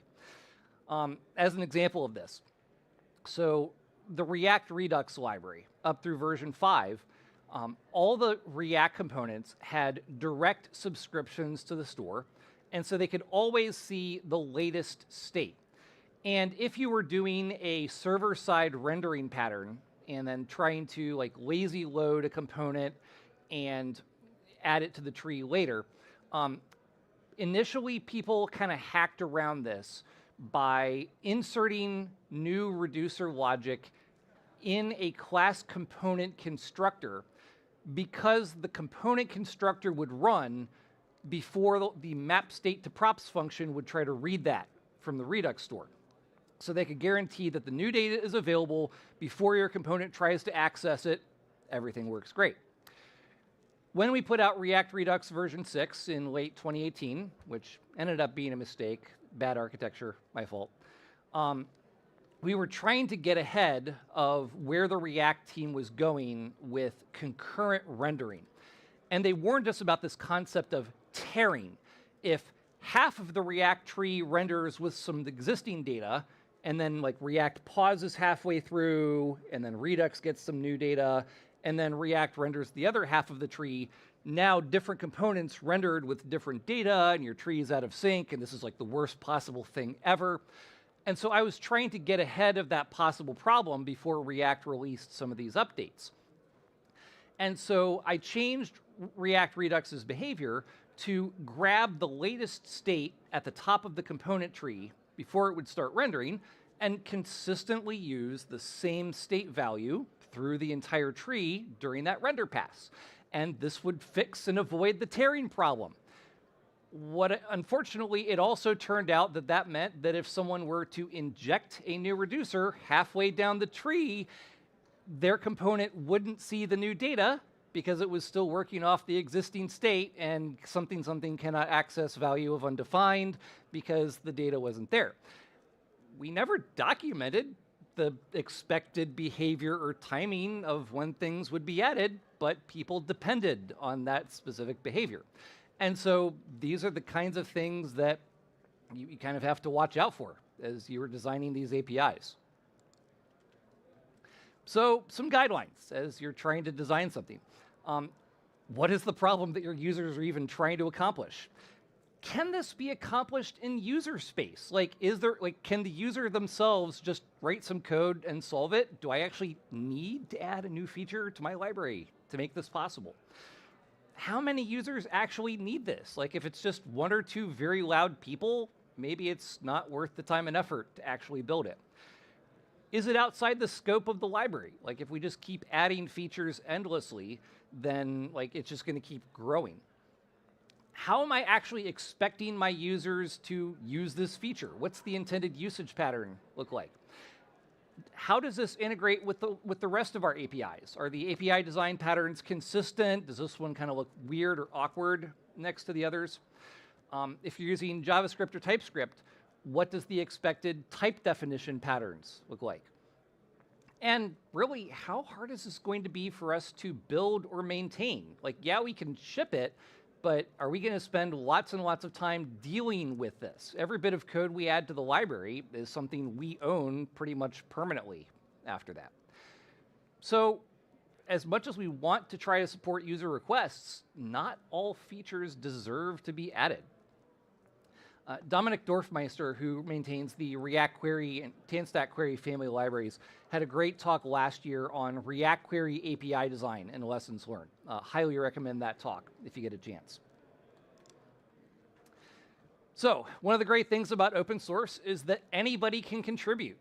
And contributions from actual users are great, but it does take time and effort from us as a maintainer to actually deal with this. We have to see what the issue or the PR is, take time to read through it, review the code, and then try to figure out, like, does this actually implement the intended behavior correctly? Does this fit in with the rest of the library? Does this need tests? Does it work right? And that all assumes it's even a legitimate attempt to contribute to the library. If you have a library and you're expecting contributions, having some sort of contributing guide with guidelines on clone the repo, add here, fork, feature branch, tests, etc., can be useful. Generally, the more effort that you put into filing a PR in terms of documentation and tests, the easier it is for me in my limited amount of time to try to look at it, understand what's going on, and actually land it. If you just file a PR and it's a big blob of code, I'm probably going to end up ignoring it because I don't have the brain space to look at it. So there's really a balance of factors. Admittedly, when I see someone file a PR, I feel a bit of sense of obligation because I know they put time and effort into it, and I don't want to just reject it. No, I don't care. But then there's also the question of, is this actually worth adding? And even how much time and effort is it going to take me to kind of help guide this person through making some remaining changes versus do I just get it done myself? One of the best examples of this was back in late 2016. I had only just started maintaining Redux a couple months earlier, and a random user showed up and said, I've basically rewritten all of React Redux from scratch, and I think it's a lot faster. Would you like this? And of course, I kind of laughed. Right, yeah. And I knew just enough about Redux's internals at the time to start asking, have you thought about this edge case, or this situation, or this option? And to my surprise, the user actually kept saying no, but let me go tweak this and work on it. And I eventually took a look at some of the benchmarks, and it was actually faster. And eventually, once I realized they were serious about this, then I took on the role of shepherding and pushing them through, getting the rest of that work done. And we did ship that. That was React Redux version 5, which we shipped in late 2016. And that was what everyone used for the next 2 to 3 years. Unfortunately, along with legitimate contributions, there is also spam, which shows up in many different forms, from the ever popular "me too" or "any updates" comments on issues, Hacktoberfest PRs just to add themselves to the list of contributors in a repo. These days, there's a lot of AI-generated PRs. The curl project gets a lot of very bogus vulnerability reports. Or even worse, there are intentional attacks, like the one that almost got the xzutils tool a couple years back. Unfortunately, there aren't a lot of good answers for this. You can always auto-lock old issues to try to cut down on how often someone comments on them. But if it's a new issue or PR, then we actually have to spend time looking at it and try to figure out, like, is this real? Is this a person? Is this legit? Is this even worth me paying any attention to? And in the case of the xzutils attack, they actually used a bunch of fake social pressure from different accounts on a mailing list to complain about how the original maintainer wasn't responding fast enough and pressured them to accept a PR that had malicious code inside. And so, like, even these social factors can be an issue. Package versioning. Version numbers are both a code contract and a tool for managing user expectations. I think most of us are familiar with semantic versioning, where you've got a major version, a minor version, and a patch. And so if I look at a patch release, it's probably just a small tweak or bug fix. If it's a minor, then it's probably got some new features. And if it's a major version, then there's the implication that this could break something. This is really simple, and absolutely nothing could go wrong with this idea, right? Well, what about pre-release versions?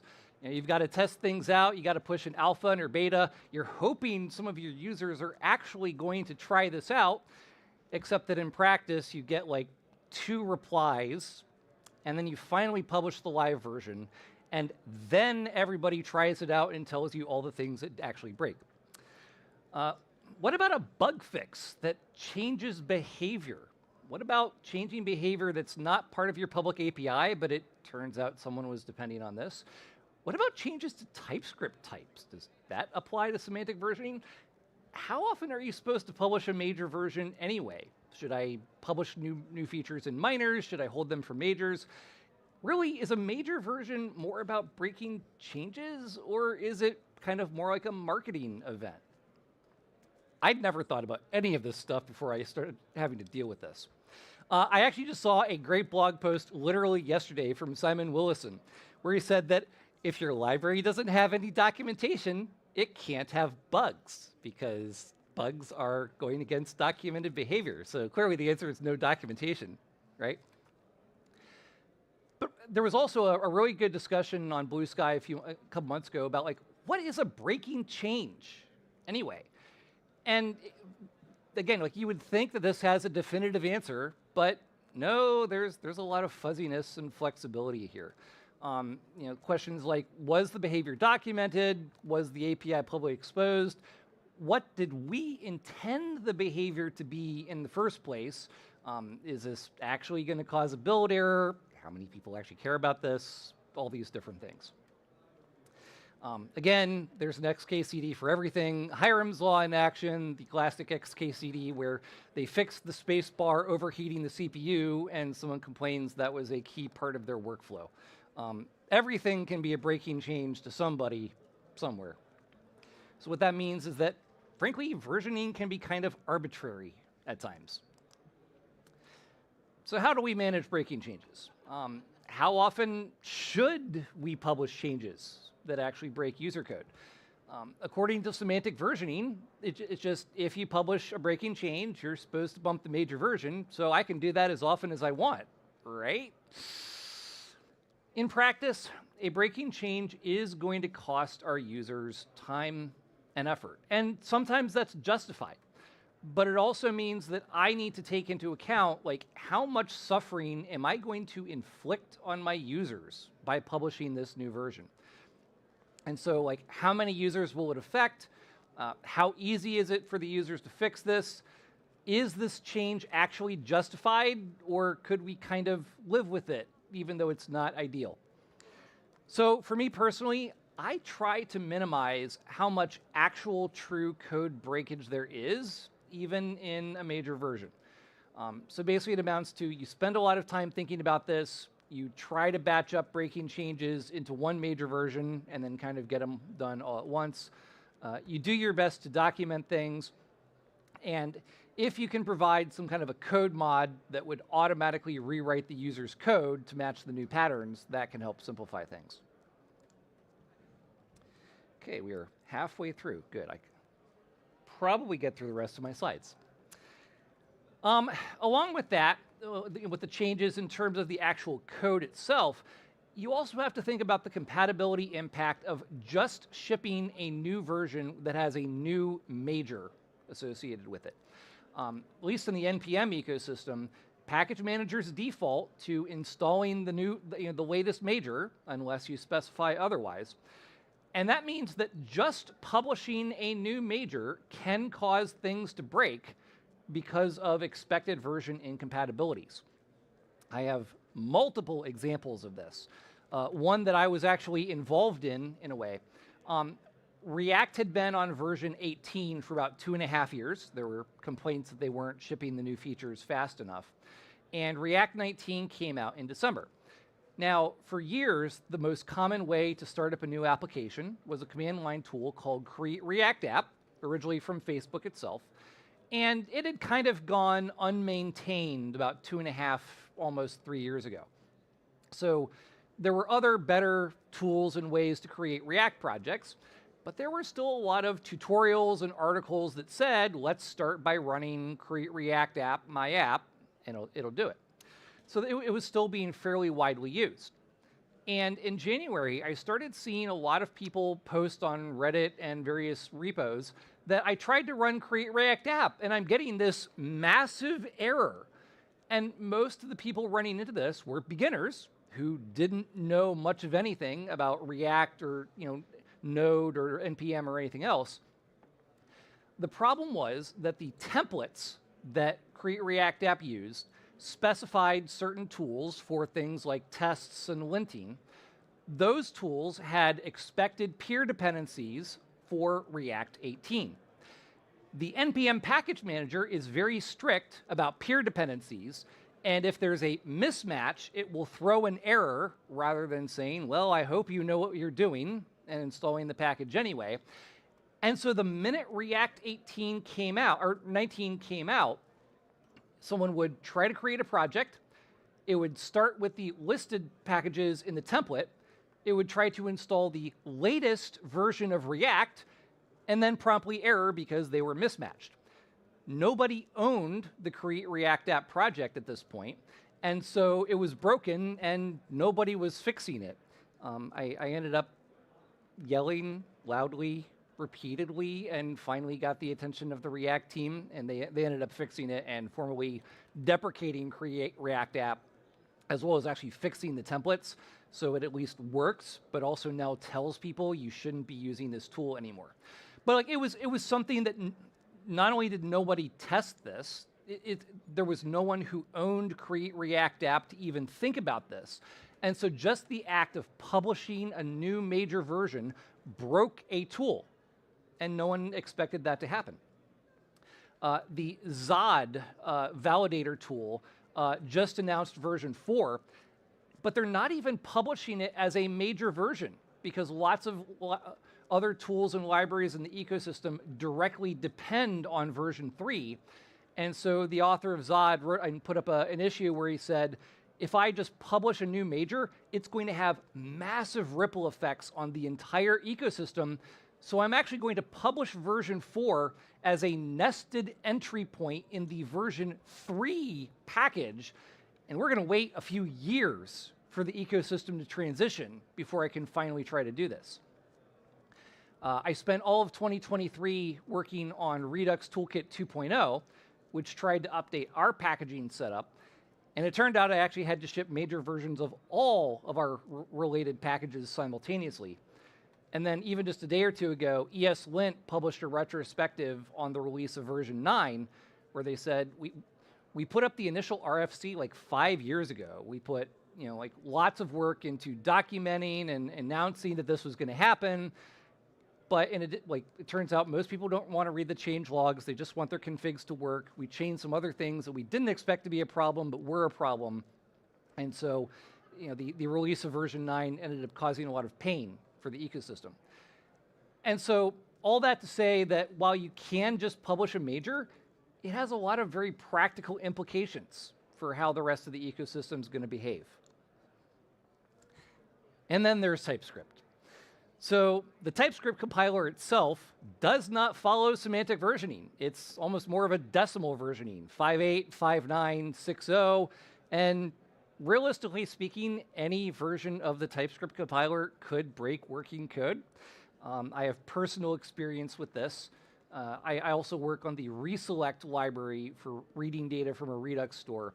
And I had written an exceptionally complicated TypeScript type that was very complex and very fragile. And while they were working on, I think, TS 4.9, they filed a PR. They ran a bunch of automated tests against libraries in the ecosystem. One type in one library broke, and it was the type that I'd written for reselect. So they pinged me, and I tried to explain what I was trying to do in the first place. They ended up providing an alternative. Although that only worked starting from version 4.7, and we still wanted to support back to version 4.1, so I had to do complicated build system things to say, if you're running TypeScript 4.1 through 4.6, you get the old type definition. If it's 4.7 or above, you get the new type definition. It gets pretty hard sometimes. So then there's also the question of what versions of TypeScript do I expect our types to work with? The definitely typed repository basically says the last 2 years of versions. We've tried to match that ourselves recently. But if I change our matrix of which TS versions we officially support, does that count as a breaking change, or can I do that in a minor version? We go with minors. Your mileage may vary. And so then there's even the question of for the actual types themselves, what counts as semantic versioning? What's a breaking change? Chris Kryko did a lot of work to try to define what semver means for TypeScript types. Excellent document there. So when you actually do put out a release, having roadmaps, release notes, change logs are very, very important. Telling people what changed, why, the context, the impacts. I know that a lot of people are fans of things like the conventional commit pattern where you prefix every commit message with is this a feature, is it a bug fix, is this breaking, whatever. I personally am not a fan. One, because I don't want to think about it while I'm trying to write the code, but then also I want to be able to go back when I'm doing the release, look at the PRs, and actually write up descriptions myself of all the changes and what they mean in context.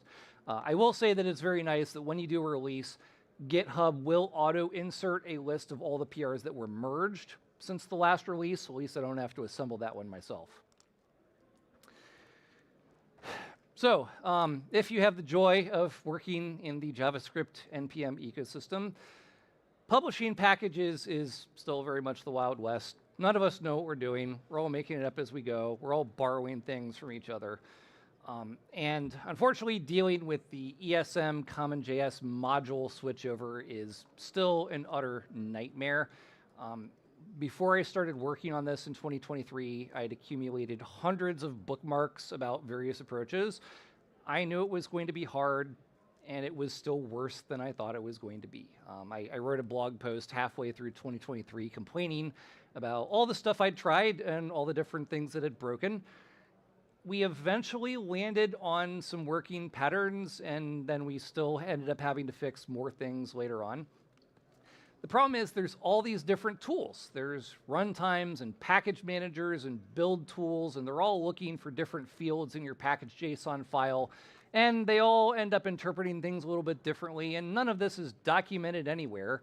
So you basically get something that you think works, you publish it, and then someone else complains that it doesn't run with this other tool that you've never tried before. It is a royal pain. The good news is that I think they've added the ability in Node to import ESM modules directly into common JS files and just have it work. And they backported that as far as Node 20. And I think now that Node 18 is end of life, in theory, all the major versions of Node that are out have support for this. At some point, we will be able to say, you know what, we just assume this works and stop shipping common JS files, but that day is not today. So there's various ways you can handle this. There are a lot of folks who are already only shipping ESM modules for simplicity. I understand why people have done that. I would consider myself a compatibility maximalist. I want my library to just work in as many environments as possible without the end user having to think about it. That does mean that I've taken on a lot of the pain and suffering myself to try to make that work. And one of the things that's helped us is literally having CI jobs that just take the PR version of our library and build it with a whole bunch of different packaging tools just to see if it still works correctly or if we just managed to break things. So, some practical real-world examples. In, what was it? Early 22, I think. So Redux came out in 2015. Redux Toolkit, the modern way to write Redux code, came out in late 2019. I rewrote our tutorials in 2020 to teach that as a default. But the problem is that there's still tons and tons of boot camps and YouTube tutorials and Medium posts that were still teaching the outdated original patterns. And we can't do anything to convince these people to change things. The content's up there. So early 22, I thought about it. I'm like, you know what? The only way I have to communicate to people is via what we publish in the library itself. And beginners don't read documentation for a whole bunch of reasons. So even though we've said use Redux Toolkit in our docs, the people who need to read this aren't going to. So the idea that I had was that I would publish a new version of the Redux core library that just added the deprecated doc attribute to the main create store method. And the idea is that if someone's following a boot camp or tutorial and they're in their editor and they import create store, it'll just have a strike through it. Now, there's no errors, nothing's going to break. It's got a strike through. And so hopefully they would hover over it and ask, why does this have a strike through? And then it would show the documentation tooltip, which says you shouldn't use this anymore. You should use Redux Toolkit instead. And so we're not breaking anything. There's no runtime changes. And ultimately users have the option between ignoring it because it doesn't break anything, or updating to Redux Toolkit, which is what we want. Or I even exported an aliased version, legacy_create store, that just doesn't have the deprecated attribute. Simple. I'm not breaking anything. And so I shipped this in Redux 4.2.0, a minor version, and I copiously documented what was changing and why. The release notes clearly explained what we were doing. There's even a screenshot showing what's going on. In fact, notice the bold words. I am not going to remove the create store API. I don't know how much clearer I can be about this. And people started yelling at us. Reddit, Twitter, GitHub. There was the first person who posted a Stack Overflow issue asking what this message meant. I replied, the comments under my answer continued for months with people complaining that I had dared to make a change, or like actually complaining that if you added the word deprecated, that has to mean you're going to remove it, right? Like, no, like the literal definition of deprecated just means this is outdated and there's a better way to do it. How many times do I have to explain this? Honestly, it was infuriating. It was one of the most frustrating episodes I've ever had as a maintainer. So when it came time to publish the new version of the Redux core in 2023, by rights, I could have removed create store. It's a semver major. I can do whatever I want, right? Breaking changes. But I didn't want to break working code, whether it be an existing application or someone following a tutorial. So I left the create store method in there with the deprecated tag because I wanted to keep things working. Ironically, we then changed the publishing format for the Redux Thunk package, and it did kind of break things, but oh well. Another example, I spent all of 2023 working on Redux Toolkit 2.0. And this was primarily about updating the packaging to better support both ESM and CommonJS compatibility, dropping legacy support, ES5, IE11, all that good stuff. And we did have a few new features we wanted to ship. As I mentioned earlier, proper ESM CommonJS compatibility is stupidly hard. And along the way, I realized that I really needed to ship major versions for all of our libraries because I had to do the same packaging changes for all of them. But there was another problem. At the time, we had probably at least 150 open issues related to the RTK query data fetching piece in Redux Toolkit. And like we'd gone along 4 years of 1.x, it was finally time for a 2.0. And I really didn't know how long it might be before we might ship another major version after this. But I also didn't know which of those RTK query issues might require breaking changes. And so in my mind, I'm thinking, I'm going to have to spend all this, like even after I figure out the packaging, I'm going to have to spend all this time going through the issues, analyzing them, trying to figure out which of them might be breaking, and we might have to do the development work on some of these RTK query features just to get them into 2.0, because that's when we're doing the breaking changes.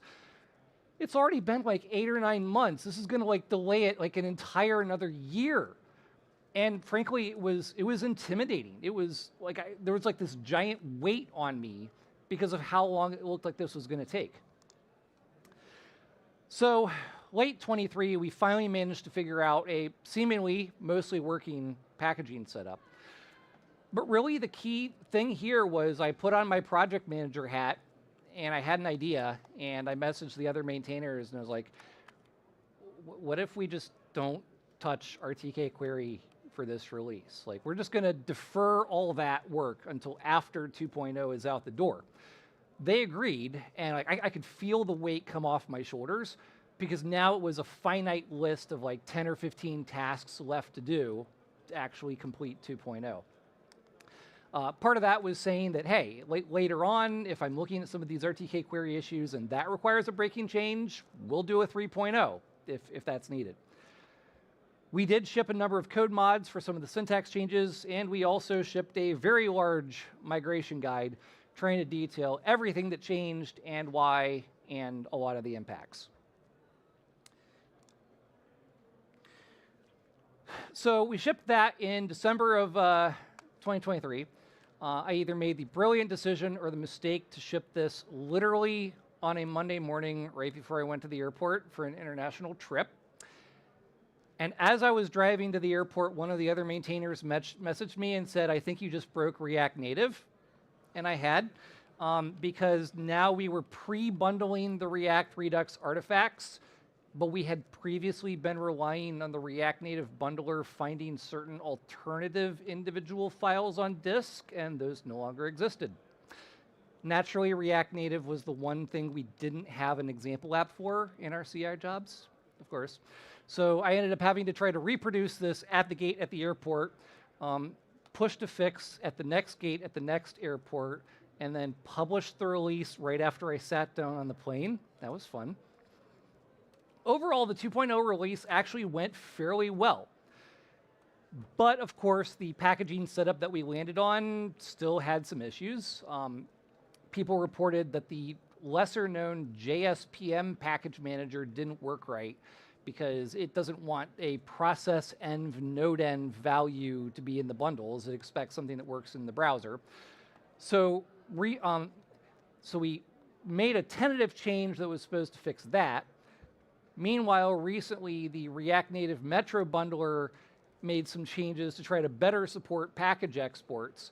And one of my other maintainers tweaked the package setup to try to handle that, except then when we shipped it as 2.8 just a couple months ago, people began to report that now their jest tests were failing because it was finding a different file, something ESM compatibility. We went back and forth on how to handle it. Part of me was like, that's Jest's problem and not ours. But Jest environment JS DOM is what people tend to use by default, so that would actually break a lot of people. We did manage to tweak the packaging again to get that to work. Like it's ridiculous the number of things we've had to do to get that to cooperate. All right, we will actually manage to finish on time. Cool, hopefully. So, I've said earlier that there's a lot of stuff going on. You know, we wear a lot of different hats. We're dealing with a constant stream of issues. And the problem is that as wonderful as open source actually is and how key it is for the world's infrastructure, the patterns in the community that we've built up around it are frankly painful and troublesome and a recipe for maintainer burnout. You know, users will constantly file issues, and most of them are this broke, or add this feature, or why haven't you shipped this bug fix yet? For some reason, there's very few issues saying everything works great, thank you, I'm happy. And people expect fixes right away. In the worst case, you have large companies saying, hey, this is broken, but they're not even giving back or providing any support themselves to fix it. And so we maintainers see this constant flood of negativity and complaints, and it really wears you down a lot. And that's without even touching things that are outside the scope of this talk. Like, okay, yes, I've put this code out there for free, but is there like a legal or like a moral or ethical obligation for multi-billion-dollar companies to be paying us for our time, you know, regardless of that? Like, that's not even touching that one. So this is really a never-ending treadmill of negativity and obligation. And at least for myself, I know that my mental to-do list of things that I would like to do around the Redux libraries grows infinitely. There's stuff that dates back 2019 and earlier that I've just never had time to get around to doing. Now, remember, the open source licenses say, I've put this code out there. If it breaks, it's your fault. It's not my problem, no obligation. And users have the ability to fork that code. They could always fix it themselves, file a PR, patch the package, whatever. But even beyond that, again, speaking for myself, but I think this is true for a lot of us, we self-impose responsibility. When I first started applying the word maintainer to myself in 2016, I started to realize like I am taking on the role of providing support for all the users of Redux. That is a big responsibility. Like I said, like millions of developers, hundreds of millions of people using apps with my code. That is a serious responsibility, and I don't take it lightly. But it also means that I'm the one putting the obligation and the need to do these things on myself. I'm fortunate enough to have a day job where I can do open source work in my free time. I prefer it that way because if there was money involved in this, I would feel even more obligation than I already do. But I'm the one putting so much pressure on myself to try to be, the support. And it is really hard to keep up with all this. And so this can form a very toxic combination that directly leads to overload and burnout. I came very close to burning out in the spring of 2018. I had signed myself up to do a workshop, and for some reason I was doing an email newsletter because everyone was doing email newsletters and like all these different things. And I had always assumed that burnout was a thing that happens to other people, not me. And after a few months of being incredibly busy, I finally had a chance to step back and relax. And a few weeks later, I wanted to try to do some Redux work, and I had no energy to do it. I was like, that's not normal. Something's wrong here. And I had to look at all the different things I was doing, and I had to make some hard decisions about what I was going to spend my time on. The biggest one was I was continually updating some links lists of articles about React and Redux and the JavaScript ecosystem. I naturally read a lot of articles anyway, so I would filter them and categorize them and post them. But I would spend like a dozen hours every weekend doing this, and yet the backlog of articles to categorize kept growing. Very much a never-ending treadmill.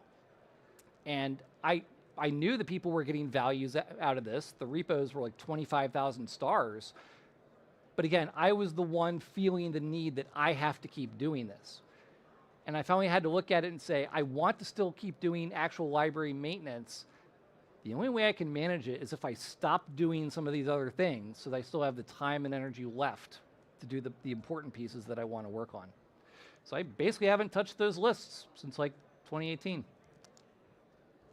So as maintainers, it is very important that we try to set boundaries and expectations to preserve our mental health. There's been some very good articles from other maintainers in different ecosystems, Vue, Python, Ansible, Homebrew, all basically saying roughly the same thing. Like, it is hard, and you have to be the one to say, I'm limiting how much time and effort I'm putting in here, and I have the right to say no if someone asks for a feature or asks me to do something. I want to support our users. Like, I'm not going to say that seeing another issue filed is like a thing that brings me great joy, but because I've taken on this role and responsibility, I want to make sure things work well. And so I want to spend that time, but frankly, my time and mental capacity are very, very limited. I have a day job. I do this in my free time. And that massive list of issues is like a constant weight on my brain. It doesn't go away. And so I've had to come to terms with it and realize that, like, I will never empty that list. We will never hit inbox 0 on the list of things to do. And I've learned that I have to kind of like pick and choose 1 or 2 things at a time and just focus on them and chip away. When I rewrote our tutorial in last year, I spent about 75 focused hours of work on it, and hey, that's only 2 weeks, but it was spread over almost 6 months. Some of that was on flights because, like, hey, I've got like 2 to 3 hours of focus time, and like just chipping away at it bit by bit. So I have to be the one to very intentionally balance and prioritize my own mental health and time so that I can keep doing these things to support the rest of our community. So, we are, right on time. Wonderful. Takeaways. There is no manual for being a maintainer. Yeah, there's writings and articles and and lessons like this one, but when you start being a maintainer, no one hands you an official manual and says, here's how you do it, have fun. It easily can be a full-time job. I would not want to be paid to maintain Redux. I like being able to do it in my free time as much or a little as I want to when I have the energy. But it requires wearing a lot of different hats, and we have to be the ones to put up the boundaries. Really, most of the job is about dealing with people. Yeah, we spend time, building features and fixing bugs, but most of it is communicating with our users in some way. It can be very draining and stressful. That entire create store saga was driving me nuts. But the flip side is that when I go to conferences and I get to talk to people in person who are using Redux and they're telling me, we've built our whole app around it, or I've built my career off of using it, and they say thank you, that is like the most fulfilling thing that I can imagine. And so ultimately, it's very rewarding to know that I've had a big impact on a lot of the dev ecosystem and people's careers. As always, I have links to a lot of different things. The slides are up on my blog already. I did an earlier version of the talk last year, but I've got the updated slides on there as well, blog.isquaredsoftware.com. So, whether you just use open source libraries or whether you actually spend time publishing open source or even working on packages inside a company. I hope this has been informative. I hope this has been useful. And I hope this gives you a little bit of sympathy for what it's like maintaining open source. Thank you.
Hello, everyone, and welcome.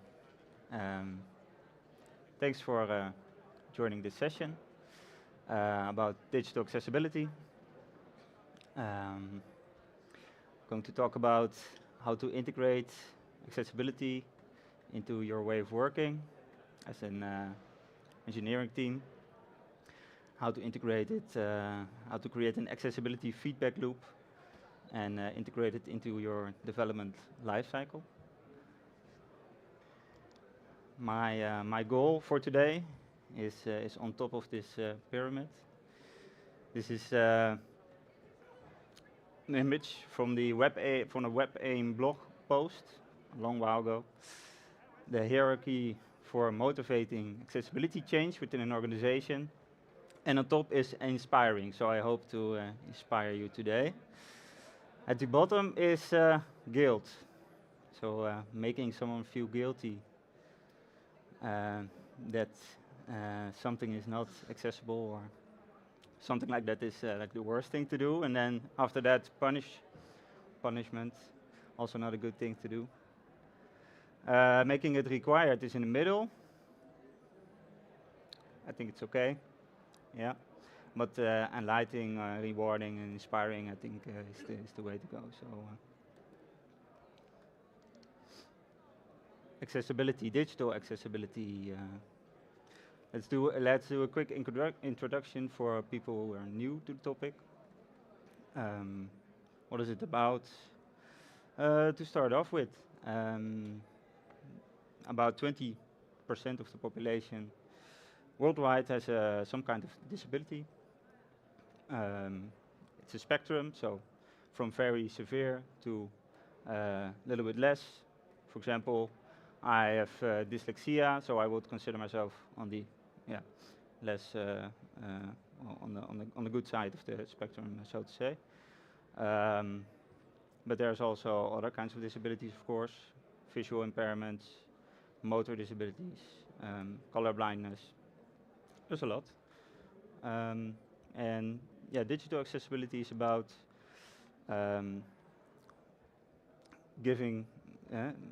making the web or your applications as barrierless as possible for these to accommodate also this group of people to use your app or web app.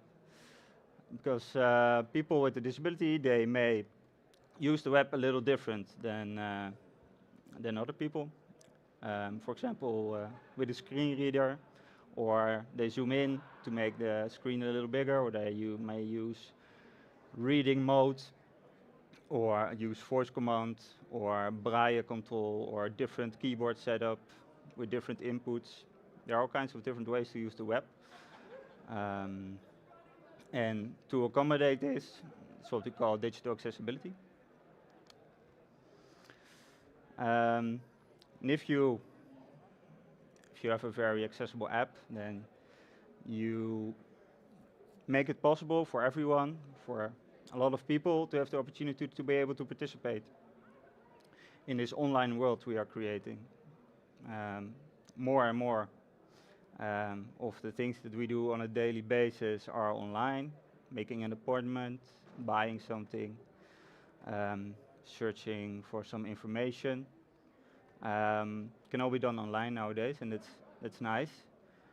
And everyone should be able to barrierlessly access these services. Because what it comes down to, if you take care of your accessibility, everyone can use your service or buy your product. And there's also a financial aspect to it, of course. Yeah, generally speaking, it's good practice, and I would encourage everyone to follow the WCAG criteria for this, the Web Content Accessibility Guidelines, more on that later, created by W3C. These guidelines give you a good baseline to become accessible as a web app or application. My name is Tim Dame. I'm a front-end chapter lead working for a Dutch bank called ABN AMRO. I'm from Amsterdam, the Netherlands. I'm also accessibility lead in my organization. More on that later as well. I host a podcast called Focus Trap as well. It's about accessibility. For more information, you can also go to my website. Few definitions or abbreviations that you might see in the slides or me talking about them. It's A11Y. It's the accessibility abbreviation. Between the A and the Y are 11 characters. So the smaller version for accessibility. Some people also say LI, for example. Whatever. WCAG, just talked about it, the Web Content Accessibility Guidelines. These are the internationally defined accessibility standards created by W3C. W3C, the World Wide Web Consortium, develops standards and guidelines to create accessible, secure, and privacy web applications. These basically are it's an international organization where experts create these kinds of standards and guidelines. And who knows what this is? Who works in an agile way of working? Yeah, I see some hands. So we are basically going in 2-week cycles for most of our working life now. Me already for some years now, more than 10 years. And yeah, it basically goes like this. So this is agile as a development methodology used to develop software in 2-week cycles. In every cycle you do release, but you also do planning.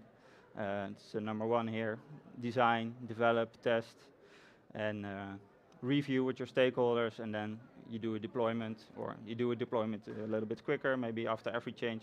It can vary a little bit.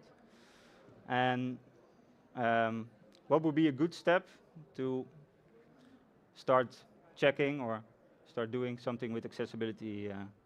Guys think? Anyone? Yeah? In the design step. Yeah, that's good. Yeah. But there's also more. So I think in every step you should do something with accessibility, from the planning to design, but also development. Testers can check on accessibility vulnerabilities, for example, whether you meet the WCAG or not. In the reviews with your stakeholders, and not during the deployment, but maybe after the deployment, you do some monitoring as well. Yeah, and how to integrate these processes, how to integrate accessibility in every step of this development lifecycle. I will share a little bit more about that during this presentation. So I thought that I am also accessibility lead for the ABN AMRO, and I'm leading an accessibility guild, we call it. It's a group of engineers, designers, and testers in different teams, coming from different teams. And my main goal within my organization, but also personally bigger than that, that's why I'm here, is to teach engineering teams how to create accessible software continuously. I think continuously is important because taking small steps and not taking big steps. For example, if you dedicate a few sprints in a year to accessibility and do some research and plan the sprint, you can see it as a project, and then every year you keep on doing the same thing and it doesn't stick. So you will definitely get inaccessible features as well during the rest of the year. So continuously is important, I believe, and it's a more sustainable way of ensuring that your apps are accessible. How I try to do this is so prevent teams from releasing inaccessible features. And how do we do this? We have a few initiatives that are going on in the guild. Starting from zero, because I'm an engineer. I'm going to talk about the Accessibility Champion Program or Guild Program. We run a Guild Program, but I will tell a little bit more about something else that you might be able to set up within another organization. Step 1, accessibility training. 2, frequent WCAG testing insights. Accessibility acceptance criteria. And automation and monitoring. So these 4 main initiatives we are leading, we are doing together as a guild, we are working on. We'll talk a little bit more about it. We do more than this, but these are 4 things that I would like to highlight. It's important for an organization, once you're in a middle-sized to large organization, you might have different engineering teams. For example, ABN AMRO has a lot of engineering teams, so many that I don't even know how many. There are a lot of engineering teams who also do a lot of front-end work, for example, which we focus on primarily. And each engineering team, they work on their applications within internet banking, for example. One team does something with payments, the other with insurance, the other one with mortgages, and they all have their different applications, and yeah, they work on that in an encapsulated way, so they basically are on their own island. But with accessibility, an organization-wide approach is the best approach, I would say. So coming together, stepping off your island, and yeah, talk about accessibility, solve problems together, arrange some things, also advocate for it with leadership in your organization. It's really important, and is I think it's bound to the success that you will have. So an organization-wide approach. What are some steps that I think are necessary to take when you want to make it an organization-wide approach? One is management support, preferably senior management support. Would be nice, so someone close to the CEO or something like that up there. And this person has final responsibility for accessibility. It's one of their key things to do that is being monitored upon as well. And if you have these first steps in place, then the third step follows. Accessibility processes, that's what we will talk about. Some of these processes that you might want to implement, but also budget and capacity is of course really important. So being able to spend time, of course you will spend some time on accessibility if you want to level up your maturity level. You will need to get some budget and time, capacity. Not only time, of course, also budget for maybe training sessions, audits, certificates, you name it. And if this is not the case yet, we were there also a few years ago. Accessibility was not on the priority list. Now it is. Yeah, you can start small. You can start finding some allies. You can find friends. It does not have to be directly a senior manager, but fellow designers or engineers that think accessibility is something to worry about too, and together start advocating for it. Step 0, the Champion and Guild program. We will start with the Champion program. That's not a program or the construction that we are following within ABN AMRO, but something I've heard much about, and I think both are equally valid, and they look similar as well. So yeah, I was talking about different engineering teams within an organization. They all do their own stuff. They have own applications. In an engineering team, you have PO, designer, testers, development, maybe business analysts as well, or more roles, could be. And the Champion program goes like this. In every team, there will be one or more accessibility champions, like so. Preferably, the accessibility champion is an engineer or a designer, or both. And these champions, they have the final responsibility about accessibility within a team. And they are the ones that do some research. They are the ones that meeting also on a regular basis with the other champions.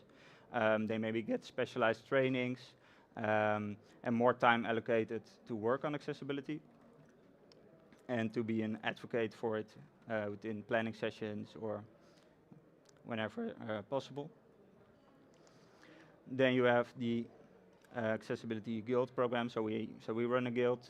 We run a web accessibility guild, which I'm leading, and we have an app accessibility guild within ABN because we built our app natively, and I'm running the web guild. And yeah, it's quite similar. So the guild is a group of people, can be engineers, designers, testers. We have around 15 engineers, a few designers and testers as well. And all of these engineers and designers and testers, they come from different teams. So you also meet people from different teams. And yeah, we meet on a bi-weekly basis for guild meeting. We have guild groups. So the people are divided in different guild groups, working on a specific topic. Guild groups that we have are testing, design system, training, monitoring, and tools, and testing as well. So yeah, people coming together from different teams, different departments, and work on accessibility together. So that was 0. Now we start with 1, and I think this is I put accessibility trainings, put it on 1, also because I think when you're new, when the organization is new to accessibility, I think this is one of the most important steps to start with. Getting knowledge and building up a knowledge base within the organization is very important, and it's one of the first things to look at. Start building knowledge. I start building knowledge with an introduction training for every role, for example. So I think that every role within an organization can have an introduction training to accessibility, because every role will do one piece, could be a small piece of the puzzle. And then after that, you have more specialized trainings for developers, designers, and testers as well, or could be other roles. And for example, these are the people that are in the guild or accessibility champions. Online training and certificates, so you have also online trainings. These are more scalable, because what we normally do, we do both. We have some online training courses that people can follow. But we also get in-house trainings live in the office. And then you can go for certification as well, which is a nice option if you want to specialize even more. And when you do this, and when you also do research online, you read stuff, you read the WCAG guidelines, for example, you can also start working on an internal research and knowledge sharing community. So these can be run from the champions or the guild, or people caring about accessibility and share knowledge about it, host sessions, write documentation specific to the organization, these kinds of things. Step 1, really important. Number 2, more frequent WCAG testing insights. I think this also is a really important one, especially for an organization that's quite big and has a lot of teams. We have the different teams again. So teams on an island working on their own applications, for example. Team A is working on the managed contacts application. Team B does their own thing, request new products application. C is working on the product settings application. And Team D, they're working on the navigation or header and footer. So different teams, and they have their own scope. They have their own backlog, things to do. They have their own stakeholders that want to get things done. And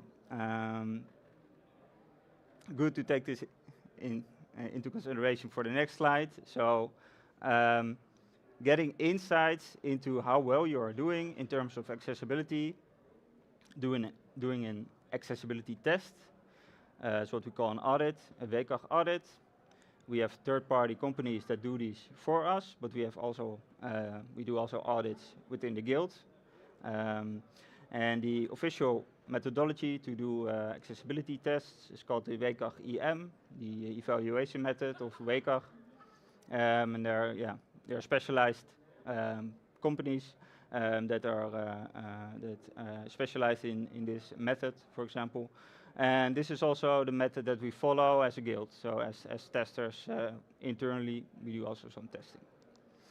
But when we do internal tests, to get more insights to the teams quicker, we encountered a few problems. So what this evaluation method prescribes is that you have a large sample size. And what we just saw, that we have a lot of different applications on a lot of different URLs. And a sample is a different URL. That's basically what a sample is. So a different URL for us can be a different application. This engine that is developed by a different team. And when you do an official audit, you would get around 20 to 25 different samples, different pages. So it could be different teams.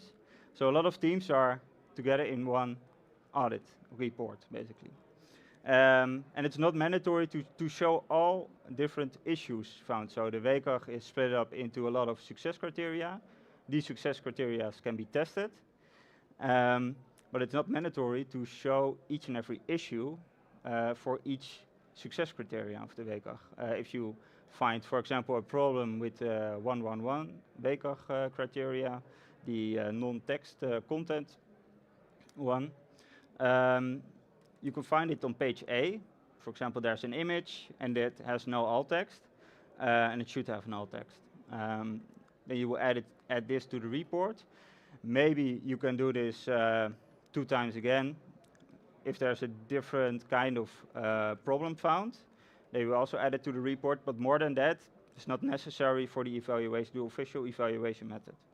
So what ends up happening when we did audits with external companies, that we had a lot of different teams involved into one audit, and when a lot of different teams are involved, nobody takes action because it's only a small piece, and we are not the only ones in this, and it's hard to look into the report and this URL is my application and this is going wrong.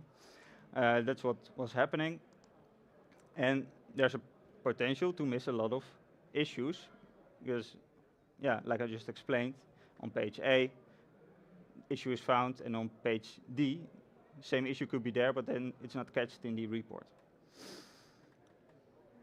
All right, something different. Who ever hosted a release party after releasing a piece of software? Yeah, with some cake as well? Nice.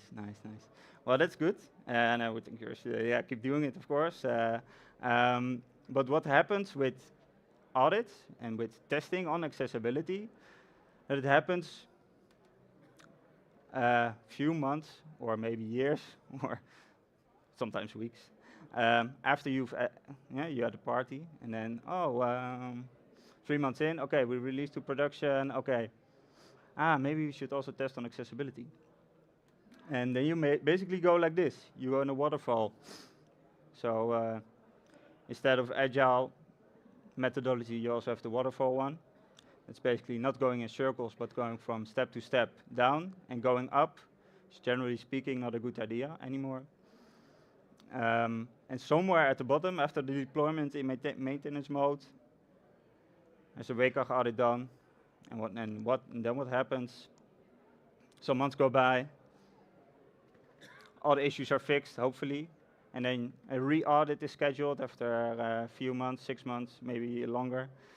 And then again, well, issues are found, teams are contacted, and this keeps on happening, and teams are basically accessibility is not being integrated into the way of working. It's teams get a few issues at a time, once every few months or half a year. They don't learn anything from it. So what we came up with was this big plan. I will guide you through it, no worries. Yes. So Team A is there again, and there we are, the Accessibility Guild testing group. All the way on the right, for you left, team comes in, and it needs to adhere to some prerequisites. So we got some requirements for the team to start entering this feedback loop. Like say, you need to be on the latest version of the design system. You need to have activated some automated accessibility checks, ESLint, for example, or other AXCOR related accessibility checks. Yeah, if they adhere to the prerequisites, they can enter the feedback loop. We plan an intake with them, and then that's where we start. So we do basically then two things. We do a WCAG audit, an official WCAG audit, but it's only done for one team, for one application. So not a lot of different teams. No, one team. We talk only with one team. We give them the feedback directly after we are done. And basically, they're the full owner of all of the issues that we find in this test. We also have accessibility testers, special accessibility testers within the ABN AMRO. We have two of them. They both have a visual impairment, so they use screen readers very professionally. They've been using them for years and years. And braille control, braille assistive technology, and keyboard navigation. So both are combined into one audit report, and then a decision is made, okay, whether or not the application is accessible, yes or no. Most of the times, most of the first times is a no. So then they get an improvement report, and once they get the improvement report, they need to work on this improvement report the upcoming few sprints, and after this is done, they just enter the loop again. So there will be a time when they are accessible, because this just keeps on happening. That's also the one of the prerequisites that they need to adhere to, is that they will work on this feedback loop as long as needed, and it's very integratable into sprints. I will show that into the next slide. But once it's a yes, they are accessible, we give them a very official accessibility certificate from the guild, and we give them the audit report as well. And then they need to go for recertification after X amount of months. That's depending on the type of application and how important it is, basically. If it's a very important used application with a lot of high user base, need to come for a recertification a little bit earlier. Could be 3 months to a half a year or a little bit more. And how we report, it's like this. I need to make a shout out to Hidde de Vries for coming up with this a while back already. It's an open source project by him. And this is how we report on issues. So in this case, issue 1 with the title. And then what follows is a problem statement. So we describe the problem that we found with text. And then we also have the ability to add code into the report, which is very nice. And also we have the ability, it's not shown here, but we have the ability to add an image as well. Because how this report is created, it's with Markdown. So you can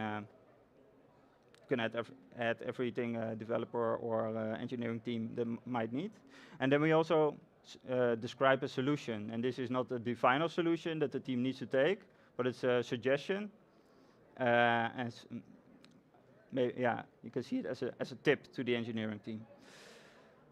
And then down at the bottom, some metadata. So we link to the official documentation, to the WCAG documentation, in this case 1.2.1.1. Difficulty and severity are mentioned. And we also do samples. So we fix on one particular application, but this application can have some screens. So it can be like an introduction page, a form, and then a summary. These are different samples, and we link to them. So each issue is linked to a different sample within the application. This is what we deliver. So we have a list of, I think average would be around 20 to 30 issues found per report. And this, teams can also very easily add this to the backlog. You just copy everything that you see on the screen directly and copy it into a description of an Jira ticket or Azure DevOps ticket. And the styling is, and the code is also copied, so that's nice. So that's it for number 2. Long topic, but something that really works well. Because the good thing about this is, about giving feedback and in a constant way, is also you trigger some kind of learning mechanism within the teams. So they are responsible for building a particular application. The way they've set it up in the past probably was not fully accessible, but we show them how to make it accessible in a loop way. So they will learn also about it and maybe won't make the same mistake again. That's the philosophy. Then we have also accessibility acceptance criteria. Who knows what acceptance criteria are? Yeah, few, nice, yeah. So acceptance criteria are right here. So we use Azure DevOps for our ticketing Scrum management tool, but there's also Jira, of course. Yeah, you can also add acceptance criteria there. Acceptance criteria are basically, next to the title and the description, something about the ticket, something about the issue or story you're trying to do. And in this case, it says account should be visible to all roles. So basically, this is like a commitment between the engineering team, designers, and the testers. So, okay, if you are going to test this issue, or someone else is going to test this issue, or someone is going to develop this feature, then these are the acceptance criteria that you need to meet before we can, get this ticket to done, basically. So this is what the tester will test. This is what the engineers will look at when they are trying to get some extra information. And what we developed is an accessibility acceptance criteria. So this is how it works. For example, when you're adding a table, we have a big list of different scenarios for different topics, adding buttons, select boxes, links, tables. And in this scenario, I'll read it out loud. A screen reader user, here's the purpose of a table. We use the given when then way of adding these acceptance criteria. So given a user navigates a web application with a screen reader, when the user sets focus on a table, heading or caption, the screen reader announces the caption or heading to describe its purpose. So a tester, which might not be very familiar with accessibility, reads this and says, okay, I know how to test this. And a designer can also understand it, and an engineer and a PO, they also understand this. Another example for adding a button. Now, same principle. If the scenario, a user uses a keyboard user can access select a button. Given a user navigates to a web application with a keyboard, when the user sets focus on the button with the keyboard's tab key, then the system shows a visual indicator that the button is selected. So like I said, we have a big list of scenarios ready on our Confluence page, and we update this regularly. Teams update this regularly when they are doing a planning, when they're doing a refinement, for example, and they come up with new scenarios for different topics. They also can add them to the list, of course.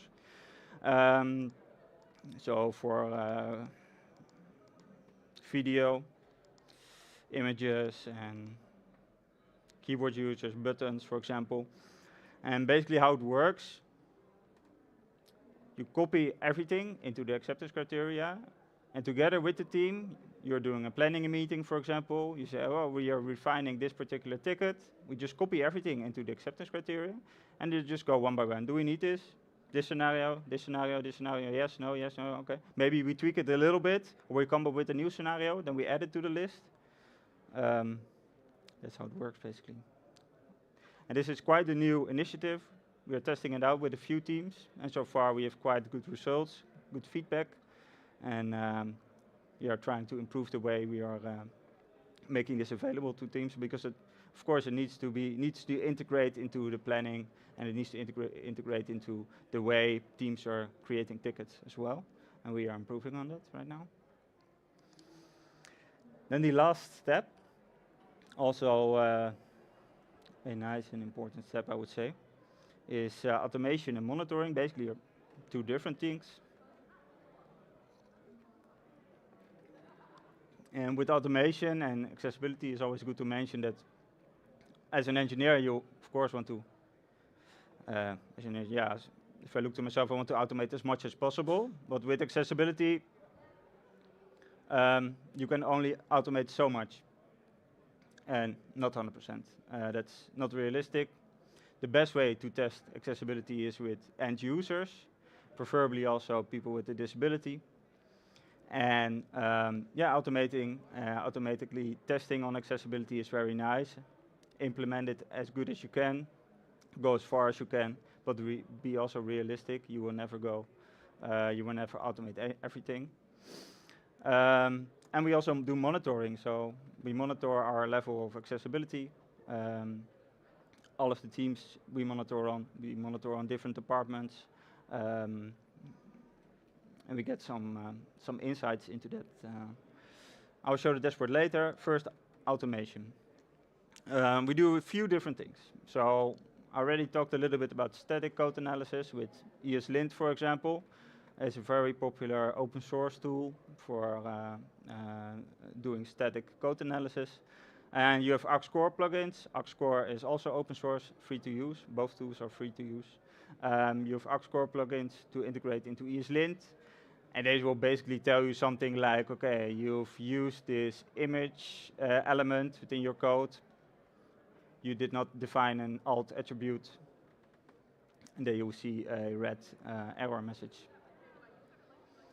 Things like this can be automatically checked like this. Then we also have automated tests, of course, write unit tests, functional tests, component tests, end-to-end tests on a daily basis.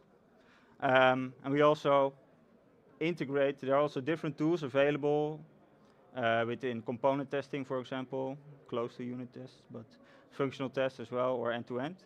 There are different tools available like ArcScore, but also eVinst. We enrolled with eVinst.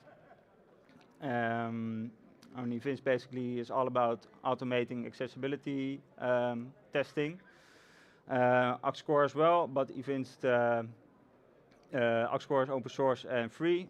eVinst is a company, they want to get paid for it, but they do good work, so we are happy to do it. And they have tools, different tools for unit testing, functional testing. They have also for native apps testing. And we are quite happy. Then there are also context-related automation possible. So for functional tests, we use Playwright. Unit testing and component testing use testing library. Both have an accessibility-first approach. So for example, with Playwright and testing library, it's encouraged to use accessibility-first methods to query elements, for example. So if you want to query an input element, a text input element. It has the role text box from the top of my mind. So you can query this particular text box with this particular label, and then the label is automatically linked to the text box, and that's how it's queried. What you then already have tested with testing library is that an input has a label, which is a WCAG success criteria as well. And you can also, for example, then if you query this input element, then you can also do a test whether or not this input element has a required attribute. If this input is required, it should have a required attribute. You can go quite far in context-related automation. There's also this library called GuidePub. It's basically it's not as known, but GuidePub is a package that makes it possible to get text that usually is coming out of a screen reader, but then getting into an input. For example, in a unit test, you can test your screen reader outputs. Then monitoring, so we use different data sources for our monitoring dashboard. We use Azure DevOps tickets, so you can give tickets also tags. So if a ticket is about accessibility, we give it an accessibility tag. And then we also give it another tag, which is more specific to the accessibility problem.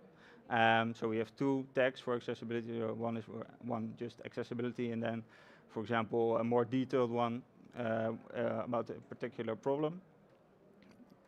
Problem category. So we use this as a data source, so we can see how many tickets are open, how many are closed, how many are in refinement, how many are currently on to-do. Then we use Lighthouse. Lighthouse is also available in Chrome DevTools.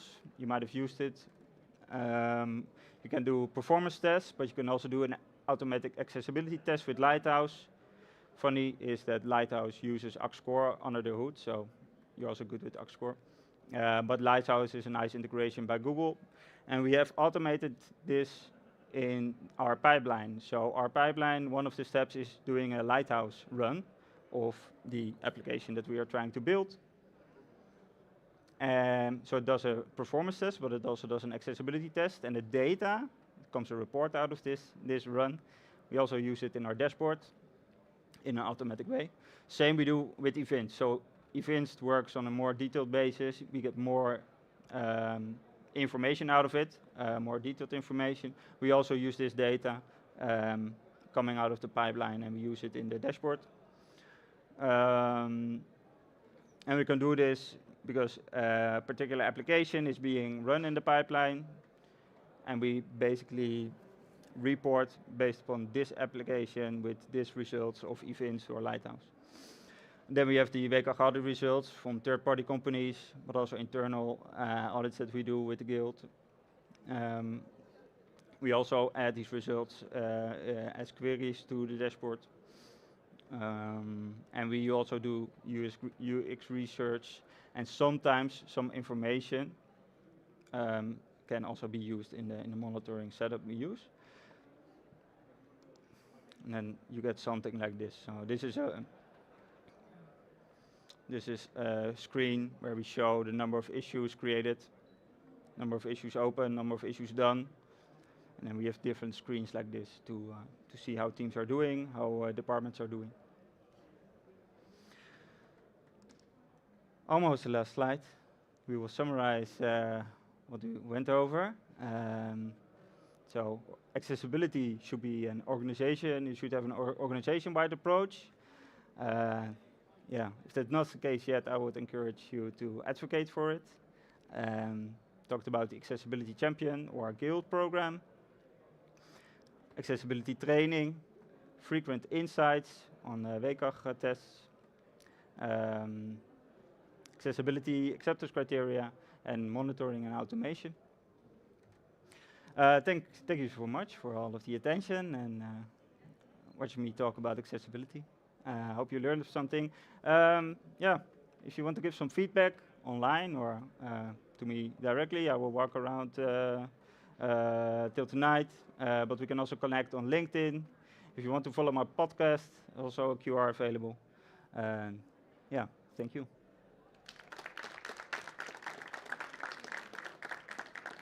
I think we also have some time for questions, so if anyone has a question, that's okay.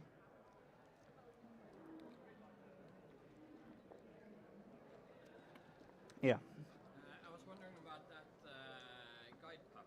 Yeah. I tried to look it up. Yeah. Does it support JAWS as well? Or is it Uh, actual screen?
one activity at a time. And when you're doing the activity, go as far as you would if you were doing this on your own. And then when you complete the activity, say, like, I'm done, or I would stop here. And if you ever get to a point where you would leave the site and go somewhere else or do something other than use the website that we're testing, you can just stop there and let me know. At this point, I would go to, and then the name of the site that you would go to, or the action that you would take. For example, I would probably give up here and go and Google XYZ. Right? So, I'm also going to ask you to think out loud while we're doing the activities, and it really helps using the website without prompting aloud as you go. All right, Cool. let me pop this into the chat. It's some generator. So I would open my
guys, it's just kitten videos.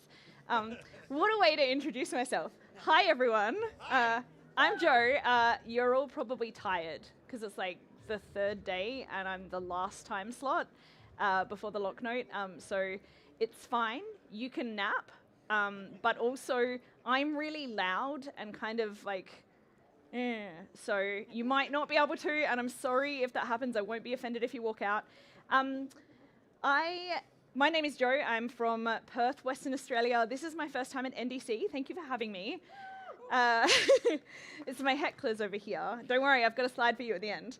I thought just to get an idea, because this is a topic that isn't covered a huge amount at NDC, I just wanted to get an idea of who's actually in the audience. So is there anyone who works in sort of the design space?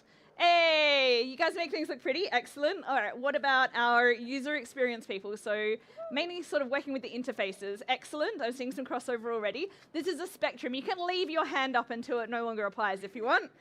So the next one is development, and I'm expecting most of you, because it's a development conference, I'm shocked. Truly shooken. What about QA? Excellent. One person that wooed. Yes. I love the enthusiasm. Good on you. Anything that I haven't already covered and you didn't fit into any of those other boxes, shout it out. No? Okay. I got mostly covered everyone, or you're too shy, or you're already asleep. I'm not sure which one it is, but that's okay. So I, at some point in time, have fit into most of these categories and a bunch that aren't on here. And I thought I would start out by telling you a little bit about my background. And I know you're not here to actually learn about me, but I promise you that it does eventually become relevant. My husband likes to say that my stories take a really long time and sometimes the punchline is worth it. He's here, so you can tell him at the end if you think that that is accurate. But this is where I come from. It's a place called Perth, Western Australia. Well, this is actually not in Perth. It's a bit out of Perth. And it's basically just a giant desert. So to give you a little bit of an idea how Perth compares, or how Western Australia compares to Norway, I looked up some stats on this last night. So there are 24 Norways in Australia. So if we just took Norway and jigsaw puzzled it inside Australia, we would fit 24 in there.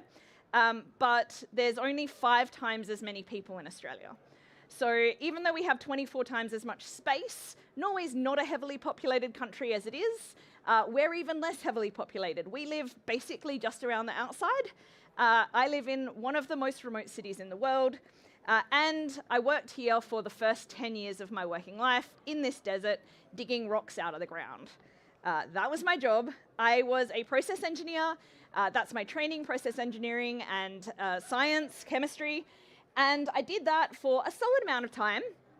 And then I kind of ended up just sliding into these different roles. So when I first started, I was working in iron ore. And in the mining industry, there's like different kinds of processing, right? You have the processing of the fun things like gold and like rare earth minerals and stuff. And then you have the processing of iron ore, where you just like take big rocks out of the ground and then you make them into smaller rocks, but not too small and definitely not too wet, and you put them on a ship and that's it. So as a person who is really excited about chemistry, that was kind of dull. And I ended up very quickly focusing more on the data, because the goal is move those rocks as fast as possible. And so I slid fairly rapidly into a data analyst role, and my job was to process huge data sets as quickly as possible so that the primary decision makers could decide where they were going to ship the rocks to, basically. It's not very complicated. It wasn't very interesting, but I did really like working with data. So then they were like, we need this data faster. And I was like, well, you can't have it faster because your database is in Excel. And if you've ever worked in a large organization, you'll know that the easiest way to look at like, how do I avoid my job becoming redundant, is just look at the dumb ways that people are using Excel and then create software to fix them. And that is pretty much what happened. I said, we need this to actually be in a proper database. Can you build one? And they're like, oh, I don't know. And I was like, I could just do it in Access. And then they built me one. Because no IT department wants to support an Access database. So they were like, the thing is that we actually need someone that understands all the data because we have no idea what you need. So they were like, how about you come and be the product owner for this project? And that's what I did for the last 18 months that I was working in the mining industry. I was working as a product owner, but they also really wanted to make sure that I understood fundamentally how database design works. So they put me through my SQL training. So now I was a process engineer that had worked as a data analyst, that had SQL training and worked as a product owner. And then I was like, all right, this was really fun. And they were like, too bad, this project's finished. Now you have to go back to being a process engineer and studying rocks. I was like, I don't want to do that. So I went and started my own freelance consultancy. And as part of that, I had to build a website and realized building websites was way more fun than rocks. So then I became a website developer. And when I became a web developer, I started where every web developer who has absolutely no training whatsoever starts, and that's in WordPress, so please don't hate me. But I did work with websites for a fair amount of time, and I still do help some of our customers support websites on the side. But eventually, I ended up moving into software development, and now I co-run an agency with my husband. We predominantly deal with building custom software for NGOs and like social enterprises, and basically people who are doing really cool shit for the environment or the community or whatever, not getting paid very much money for it, which you might think is not a very profitable job, and you would be right, which is why I have to get conferences to pay for my flights, so please invite me back again, NDC. I also teach part-time HTML and CSS and some database stuff for an organization. Amy, who you might have seen a couple of days ago, also teaches for them. It's called She Codes, and our goal is to get more women into software engineering in Australia. And then finally, I also am a certified UX researcher because I don't like sleeping very much.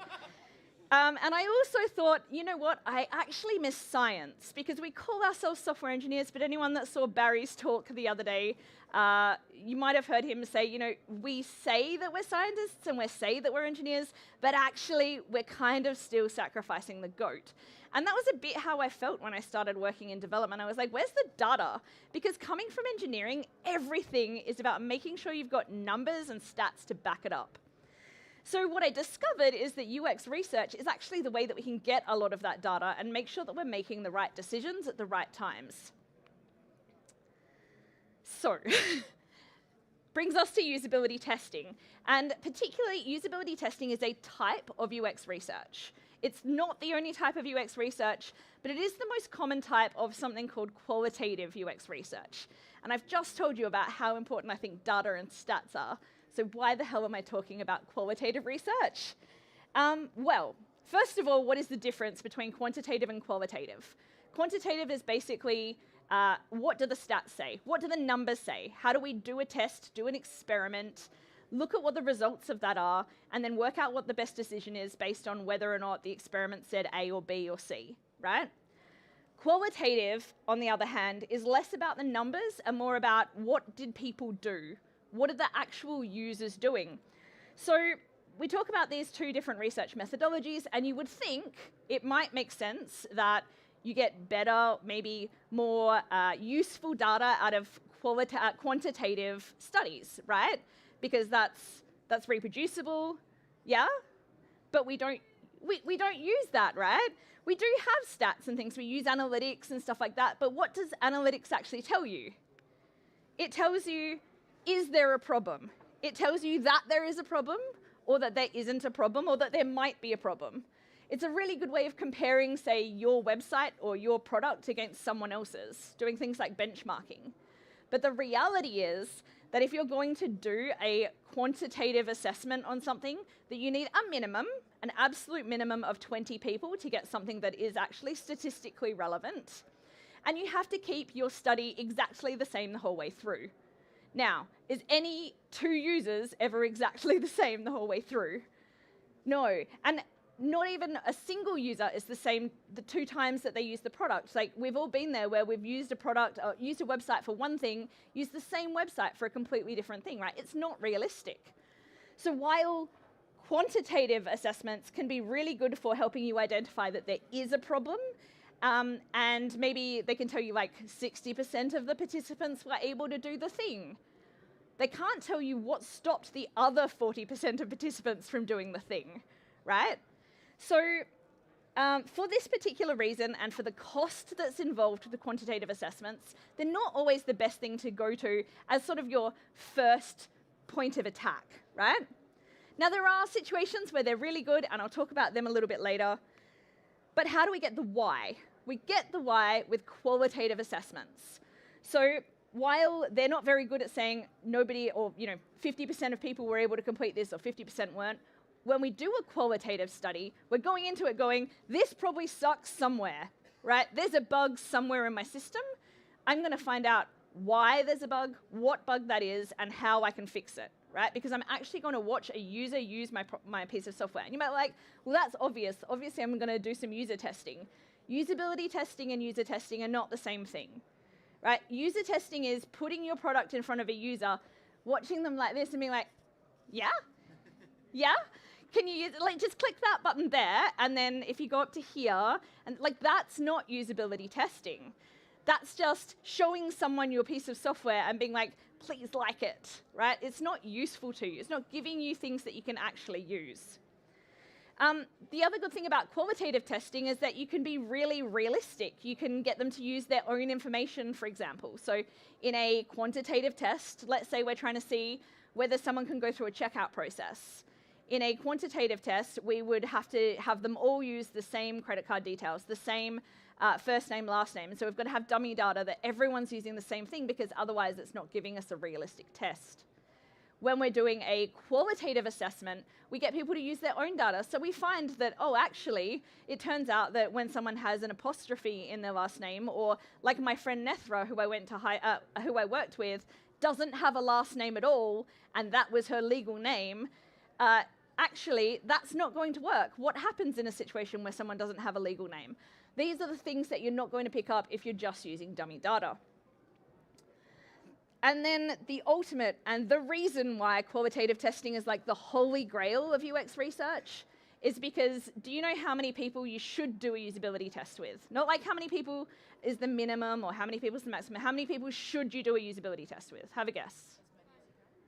As many as you can. 5. We have a winner. 5 is the number that you should be doing. It's actually 4 to 6, but 5, right? Because let's be real, it's easier to just say 5. And the reason for that is that if you do 5, or if you do 100, you're probably still only going to get the same results. After 5 usability tests, you've already picked up over 85% of the problems with your software. 85% only testing with 5 users. That's insane. So you should be doing it, right? So how do you do it?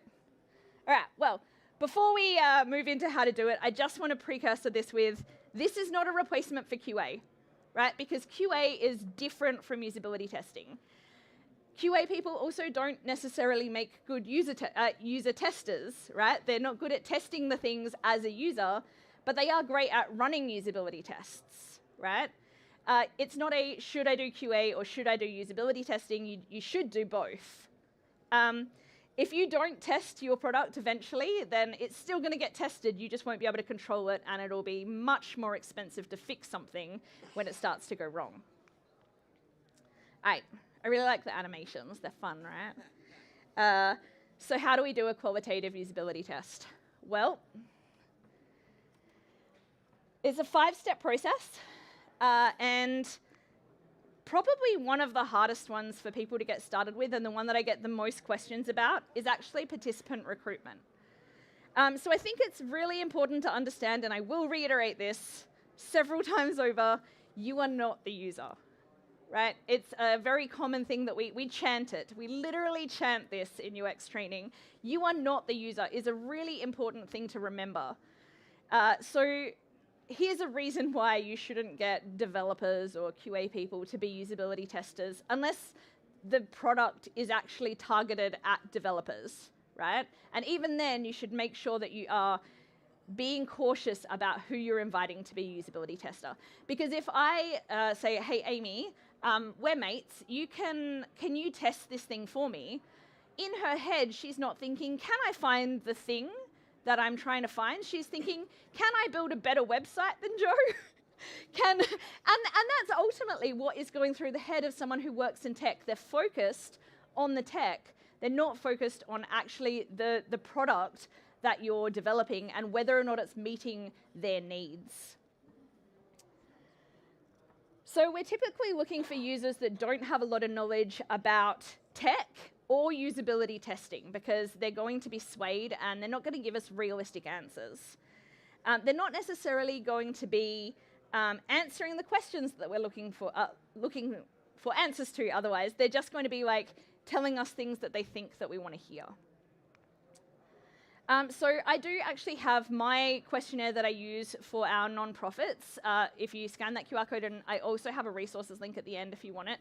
But we actually predominantly are looking for people to test in the nonprofit space. And the good thing about that is that it's mostly free. It unfortunately is not free for you, probably, because unless you are also working with charities, you need to pay those people. And another one of the most common questions I get is, how much do I need to pay a usability tester? And the answer is, it depends, but somewhere around €100. Okay, hopefully that answers that question. But you want to make sure that those 5 people that you're paying are actually going to give you good results. So you want to make sure that they are similar in demographic to your users. You want to make sure that you're avoiding any red flags and things. So again, I mentioned we work predominantly in charity organizations, and a big part of what we do is with organizations that are supporting victims of family and domestic violence. Horrible topic, but it's very rewarding to work in that space. And one of the things that we actually have to look for is, are these people working in that space? Because there's a lot of language that's used in that particular domain that is maybe recognized by someone who works as a social worker, but isn't recognized by the average person. So if we're doing usability testing with them and we're trying to test something that is targeted at the general, just the random person that needs that particular tool, that's not going to give us useful information. It's really hard to ask someone how tech savvy they are, like how comfortable they are with technology. So don't lie, right? But put your hand up if you've ever in your life said, I'm not very good with computers, like I'm not very good with tech. Yeah, there's at least a handful of hands going up in the air right now. You're at a tech conference, right? And the thing is, I've said that, unironically, several times, probably this week, that I'm not very good with computers. And it's true when I compare myself to a bunch of the people in this room, but when I compare myself to the average person, I'm really good with computers. So how do we find out that kind of information? How do we learn whether or not someone is actually tech savvy? We have to be a little bit creative. So, for example, in our questionnaire, we don't ask, like, are you tech savvy? We say, how comfortable are you using, how do you regularly access the internet? So that is a great question to ask people because it gives you some insight, not just into what devices they're using, but how much they know about those devices. Because if someone just says, my phone, right, versus someone that says, my iPhone 13 Pro and my Surface laptop, blah, blah, blah, and like you know automatically that they are a lot more comfortable with technology. We also ask questions about which of the following tasks would you be comfortable helping someone do? And we give them things like installing a piece of software or updating an app on your phone or registering a domain name, right? And these things give us an idea of how comfortable someone is with technology. And consider asking questions that are specific to your industry as well. So, like, again, we work predominantly with charities, so we have a question on there about, like, do you volunteer or do you work with any charities? Because sometimes we do want those people and sometimes we don't. It could be a red flag for us. As I said, pay them, please. So once we've recruited our participants, then what do we do with them? We've got 5 people. We're happy that they are going to be fairly representative. The next step is to work out what it is that we're actually looking to test. So we have 2 sort of procedures here. We've got the research questions, and that's what it's like our hypothesis, right? Remember, this is science. We have a hypothesis, and then we have our experiment. So our hypothesis is our research question. And these basically come in 4 categories, from fairly specific to really unspecific, right? So the first one is usability. Yes, a usability test tests usability. This must be shocking to you all. I know, I'm done, thank you. Usability tests what is easy or hard to do and why, right? That's it, that's what it tests. So it's the easiest one to get your head around. The next one is findability, and findability is a little bit trickier to test, but it's still pretty easy. And a great example of findability is like, think of any dashboard you've ever been on, right? There's always somewhere like a user settings, and that user settings often doesn't even have a label, right? It's just like a little cog or maybe a little person in a bubble, and that's where you do things like change your password or change your email or whatever. So maybe I want to test, can people find those user settings? Do they know where to find them? Or is it like Google Analytics? Have you ever looked for the settings in Google Analytics? I've been using it for like 10 years and I still can't remember when I'm clicking around where to find the Google Analytics cog. So findability tests are a weird one because we want to make sure that people can find a thing they know exists, but we don't want to tell them enough to give them hints about where it is. So you have to be a bit tricky with that one. I'll show you an example in a second. Then we have discoverability, and this is finding things we don't know exist, right? Are they going to find this cool new feature that's going to make their lives so much easier, or are they just going to do it the hard way because they're users? And the last one is engagement. And this is the one where I would say is probably the hardest to test using a usability test, and where I often would turn to a quantitative test instead, because often analytics is going to help you a lot more than a qualitative usability study when you're looking at things like engagement. But an example might be like, are people spending a lot of time browsing through different articles and sort of jumping from one to the other, or are they just in and out as fast as possible, right? It's a hard one to test for. So we've got our research questions, we've got our hypotheses, and then we want to actually test those. We need our experiments now. So how do we actually create an experiment? Now, it's really important that when we do this, that the language we use doesn't sway our users. So research tasks are basically what the user is being asked to do, and the way that we word that is super, super, super, super important. So an example of a usability task might be sign up to a platform using a coupon code freebie, right? And maybe in this particular instance, to sign up to this platform, the button's actually become a member. So I could have said, become a member on the platform using the coupon code, but then they would have automatically been looking for the words become a member by using sign up instead, or maybe join if sign up is what's on my button, or sign up if join's on my button, or become a member if just think about it, about what is least likely to actually guide them to the answer, but still make it clear what the question is, what the thing is that you're asking them to do. And it takes a little bit of practice. It's not as easy as just being like, do the thing, because you want to make sure that you're actually getting realistic information from them. Findability. How do we find that user settings menu? Tell them to go and do something in that menu, because if I say find the user profile or find the user settings, then they're going to obviously be looking for something that is called settings or uses some kind of iconography that they're familiar with that represents settings. If I tell them, go change your email or go change your password, then they're going to automatically look for those settings they know exist, but we're not leading them there. Discoverability, so let's say that we've got our brand new version that's definitely not ChatGPT. And we want to give them something like, tell me where the geographical location of this particular photograph is from. And what we're actually testing there is, can they find that it is possible for them to upload an image, or did they try and describe the fjord in Norway? And lastly, we've got engagement. And as I said, you kind of can do engagement ones, but it's really hard. And if you are mainly testing for engagement, I would encourage you to consider analytics instead. So just to give you a little bit of evidence around why it's so important and the way that you word your tasks, I would like you all right now to tell me, can you estimate the wealth of the people in this picture? Have we had long enough? Your eyes probably went something like this. because they were looking at the clothing, they were looking at the furniture. But if I asked you how old are the people in this picture, your eyes are going to go something like this, right?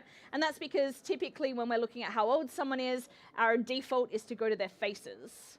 So if you ask someone to become a member and your button is called Become a Member, obviously that's where they're going to look. If you ask for someone to look for a user profile, then that's where they're going to look. So it is really important the way that we phrase these, and sometimes we have to be tricky about it. The good thing is that that also means we can often combine a lot of these tasks. So for example, change your email might also be a usability task. That might be something that we're testing. Is it easy for people to change their email? But we're also throwing in an extra hypothesis that we're testing about whether they can find the user settings there as well. So these are the golden rules for creating research tasks. If you're going to take photos of any of the slides, this is probably the most important one, other than the do's and don'ts that's a little bit later. But again, this stuff is all on the blog post that I'm going to share with you at the end. So if you just want to like continue your nap, that's also fine. So it is really important that you create good tasks, but I will say that the only good way of getting good at this is doing lots of it. And people are like, how do I get practice doing this? Because it's expensive. You've all got parents, I assume, or grandparents, or aunties, or uncles, or someone in your life who's kind of bad at technology. Find something that you can test with. It doesn't even need to be your own project, and do a usability test with them, because they make excellent usability testers. They are definitely not prepped to know what they're supposed to be clicking on, right? So once we've got our research tasks, we need to actually facilitate the usability test, and this is the scariest part. It's not the hardest part, it's not the longest part, but it is the scariest part, right? And this is the do's and don'ts of facilitation. This is probably the hardest thing to actually stick to, because you can revise your tasks, but you only get one shot at a usability test. And you might have seen this GIF before. This is what it feels like, particularly if you're usability testing something that you created, because like trying to stay quiet while someone is like not clicking the button that they're hovering over that has the label of the thing that you need them to do is soul crushing, and it's really hard, right? But keep in mind that you are not the user. Right? So by doing these things, you're going to get the best possible results. Now, always record and always ask permission.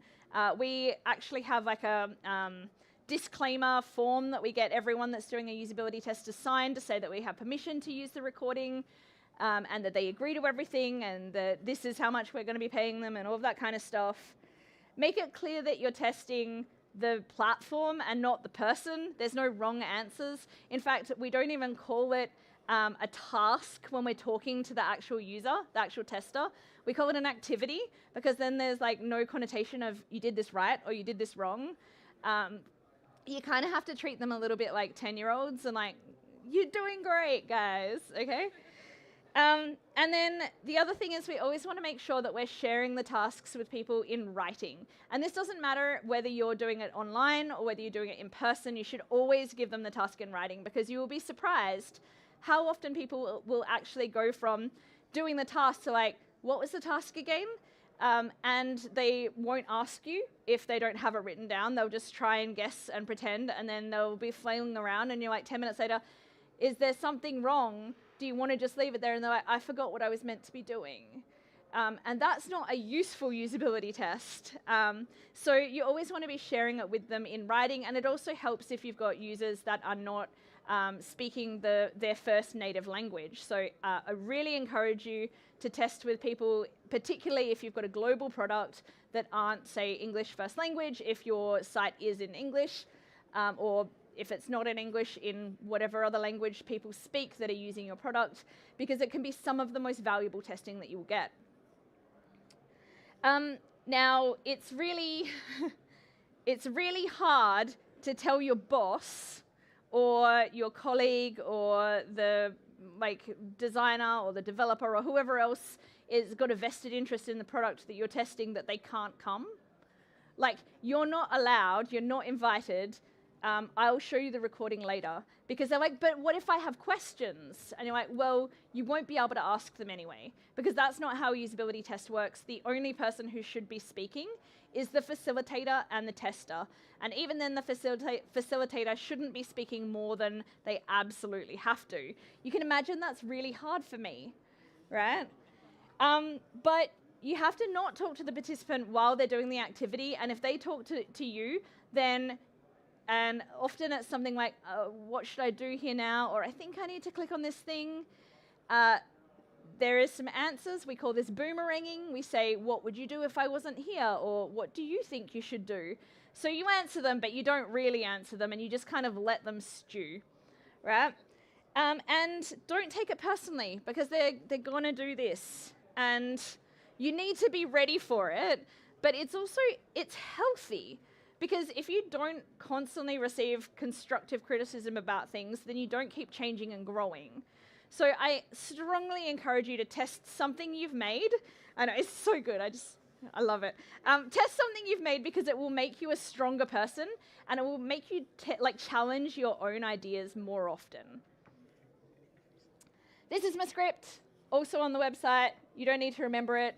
But I basically, I don't read it off, but I pretty much read it off. So instead of you reading it, here's a video I prepared earlier, and hopefully the audio is going to work. This was recorded with my friend Dee, so take note, I call it an activity and not a task. I turn my video off as soon as she starts the task. And lastly, this is a demo activity that I get her to do, which is a great way of familiarizing people with how the Think Aloud protocol works. And that's kind of the key to a usability test, is you need the user to actually speak out loud and tell you what they're thinking. Don't leave it until afterwards and then be like, why'd you do this thing? Because they're going to change their mind about why they did that thing between the time that they did it and the time that you ask them. They're going to be swayed by what the result was. Did they have a successful result? It probably was easy then, even if they struggled for 10 minutes to get there. So I'm going to ask you to work on one activity at a time. And when you're doing the activity, go as far as you would if you were doing this on your own. And then when you complete the activity, say, like, I'm done, or I would stop here.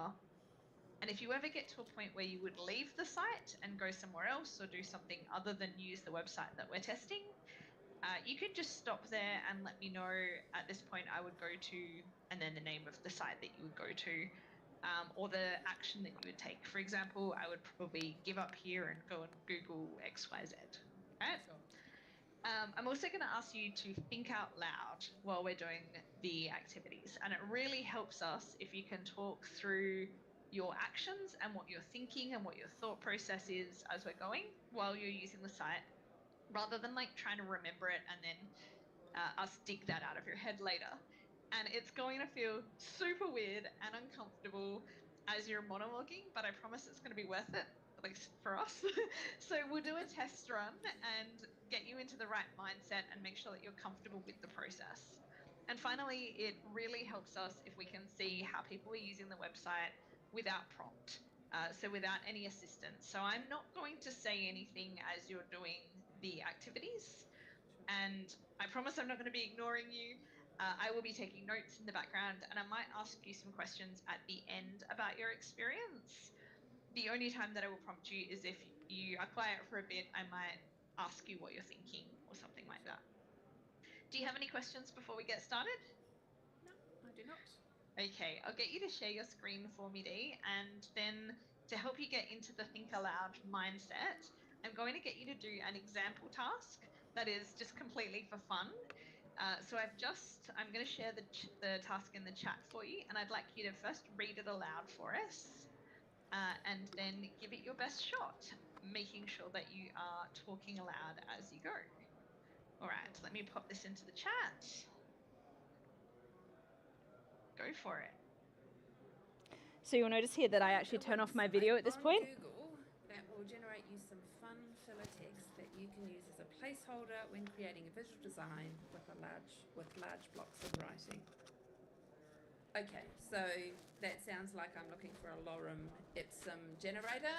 So I would open my search engine. Here's one I prepared earlier. And I would say lorem ipsum generator. Fun filler text though, that sounds like I want something a little bit more interesting. So let's say novelty lorem ipsum generator. 15. So then I find another website that's got a list. So you get the idea, and she came up with Pirate Ipsum, in case you're wondering. It's not my favorite. There are definitely some better lorem ipsums out there, but Pirate Ipsum's all right, so I'll let it slide. But you can see kind of how that process works and how it might feel a little bit uncomfortable for people, but also how that forced of like silence of you not saying anything makes them want to fill that space. So by doing a little demo test, and you're welcome to steal that one or your own version of it, I find that it's a really good way of just training them a little bit before letting them loose with your actual product. And it's also a bit fun, right? You can do something that kind of loosens them up a little bit and makes them feel a little bit less under pressure and being tested themselves. So after each test, we go through this little scorecard, and these questions might seem odd, but let me explain to you why we ask these specific 3 questions. And that's not to say you can't ask other questions, but do be careful about that as you go, because a question that you ask might actually change the way they approach a future task.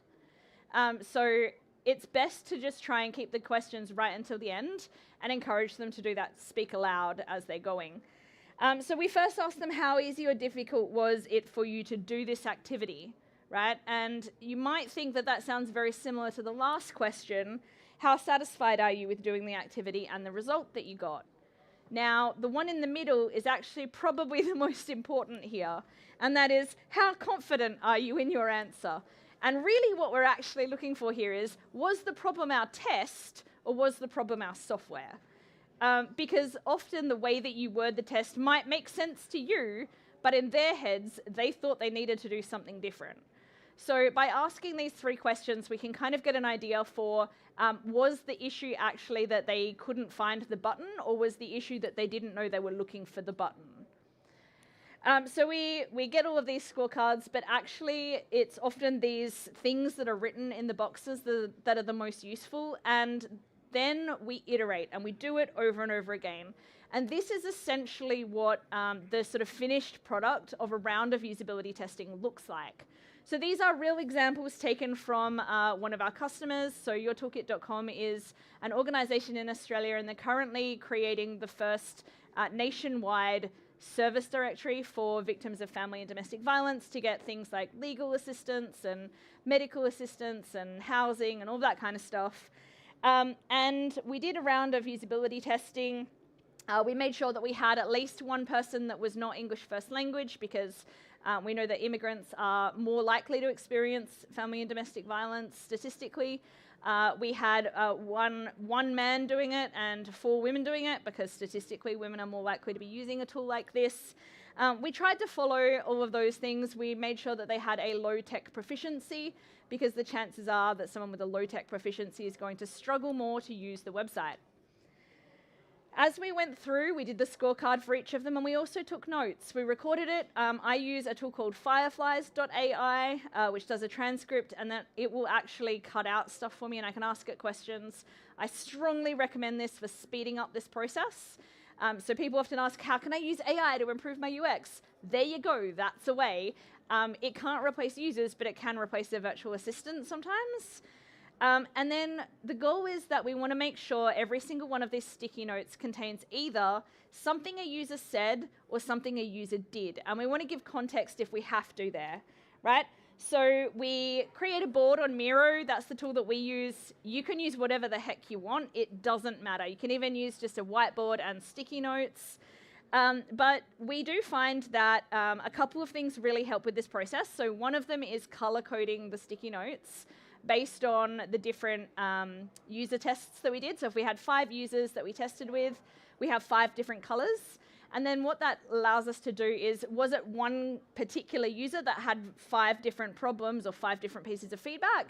Or was the feedback fairly widespread, and was it the same across all of the different users? So we color code them. We set it up with like columns. So we have a column for each interface. So it could be that we have the header. It could be that we have a sign-up page. It could be that we have a particular dashboard or something that people are using. It doesn't matter, there's no right or wrong here, but screenshots can be really helpful to provide context when you're actually looking back at this and trying to then provide advice to the people that need to make the changes of this is what people found and this is how we think you should fix it. And that's the bit that you still have to do because the users can't tell you that. They're notoriously terrible at telling you how to make your software better, but they can tell you what they find bad about it. So some of the actions that we actually took on this page from this round of usability testing, if you wanted to go check it out, you'd be able to see, although can you access it from outside Australia? You can? Okay, cool. For example, the search by keyword is the very first thing in that like search and filter bar, and the users were like, oh, it was the first thing there, so I thought it was compulsory. So we moved it to the end, so now it's got the service types and the prioritized services for, and then the search bar, and we also put an optional placeholder in there, and that seems to have really fixed that problem. People now know that they can just choose a service type and hit go. We improved the visibility of the scroll. It was something none of us had picked up, but they didn't realize that they could scroll down the full list and thought there were only 4 different service types, and there's like 11. And there were a bunch of other little sort of small things that we had. One of the most significant ones was actually that we called this find support services in the menu, and no one could find support services, which seems like a bit of an oversight, and it was because they were all looking for the word directory. So we just changed it to support service directory, and now we've got much better click-through rates on it. So you can see how something like usability testing can give you really actionable insights on stuff. But if you take nothing else away from this talk today, hopefully you take away this very important reminder that you are not the user. You might sometimes be the user, but the chances are high that you are not the only or even the most important user. So do try and think about how you can build user testing or usability testing into your pipeline and how you can maybe approach it in a way that's a little bit more scientific than just like, do you like it? So if you would like to find me and heckle me anywhere online, here's where you can do it. I am no longer on the platform formerly known as Twitter. I mean, I think I probably am, but I'm never going to check it. So if you heckle me there, I won't be able to heckle you back, and that doesn't seem fair. But if you want to heckle me right now, you can scan this and ask a question, because I think we've got maybe like 5 minutes left. Let me just bring that up. So while anyone's typing in a question, I will answer this very important one that every Australian gets asked, and the answer is only on Fridays, because that's when we have after-work drinks, and I don't want to drive home under the influence. So I was really hoping that there'd be another question pop up by the time I got through, do you ride a kangaroo to work? Who was it? Who asked it? Someone asked me yesterday, will you sing if I put it up on stage? And I was like, yeah, I will, but I'll get through all the other questions first. What is my favorite lorem ipsum generator? I like the kitten ipsum one, like the cat ipsum. I don't know, I mean, I'm not very imaginative there. I just really like cats. So hopefully that one answers that question. What is my favorite rock is an excellent question. I'll have to think about it. I'll go back to that at the end. I sit on the, I don't know what that is. Oh, right, I sit in the pouch. Yeah. Okay, that makes sense. What is my favorite rock? That's so hard. Do I like cane toads? Definitely not. Cane toads are the worst. They're really scary if you've never seen a cane toad, and they're like poisonous and they're just nasty. And they like eat all of our native animals. It's not pleasant. How did you come up with the fast exit button testing, or has it been there before? So this is actually something that we use. I'm glad someone actually asked a relevant question. Sorry I haven't answered the rock one yet. I'm still thinking about it. But the quick exit button is actually a really, it's kind of clever the way that it works, because the whole point is that we use this on websites where they are primarily for people who are victims of family domestic violence. And the idea is that if someone comes up to them while they're using the website and they need to like make it look like they weren't, that they can hit that button and it will be hard for someone to track where they were last. So it actually redirects them to Google, I think, or wherever we set it to go to. So we have like different sites have different ones. We've got some go to the weather, some go to the news, some go to the like Australia Post how to not get hacked page. It's actually a really good one because then they also learn how to not get hacked. So what it does is it redirects them to Google and then closes that tab and then opens a new tab all at once. So that if someone comes up to them and then says, hit the back button and show me what you were looking at, it doesn't actually show anything. So, or it will just go to Google. How do we discover that we needed that? Unfortunately, that one was through quantitative testing. We know that there are a lot of women in Australia who are victims of family domestic violence, and statistically, tech abuse is one of the main sort of ways that that happens. So it is just sort of something that is the standard in that particular industry. So hopefully that answers that question. All right, what else have we got? How do I... Still got the rock, the cane toads. Love my hair, thank you. I also love my hair. Did I leave coal mining to allow me to work on a more fulfilling and ethical field? Absolutely. I say I bought my soul back. It was iron ore mining, not coal mining. I was never that evil, but I mean, it's still bad, but it's not quite coal. But it is definitely more rewarding working in development and particularly working with charities. So hopefully I'll have evened out by the time I die. What do I think is the most difficult thing with user testing? Staying quiet. Like, I'm really bad at it at the best of times, but when someone's using something and I think I can help, like, that's the hardest part, is when you're like, oh, I could just give them the answer, but you can't, you have to shut up. If your product has different user personas, do you run separate testing processes for each persona or mix and match? It depends what level your project is at and what your budget is. If you don't have a high budget, mix and match. If you do have a high budget, do iterative testing, but it also depends on whether it's the same part of the product that has the same user, like the different user personas. So often with like the charitable stuff, we have a user persona for, say, a member of a collective giving circle, and then an administrator of the grant pool that is is managing that collective giving circle. And their different user personas have very different roles and very different things that they're going to do on their product. So we would not do the same round of user testing for those two things because our tasks would be different. And while we can change our tasks as we go, we don't want to have them like super, super different. Am I at the end? Is doing usability, engagement, findability, and discoverability testing with the same user in one session a good idea? You can definitely mix and match. You don't have to do just one type of usability testing. You can sort of combine them all together, and often will, because what you'll often find is that you will sort of do a usability test that also helps you with one of your findability research questions. How to record a test when you're in the same location. I still want to see their expressions and what they do on the screen. Just any screen recording software is fine for that. Question that no one asked, but I do often get asked, is how do I test on mobile?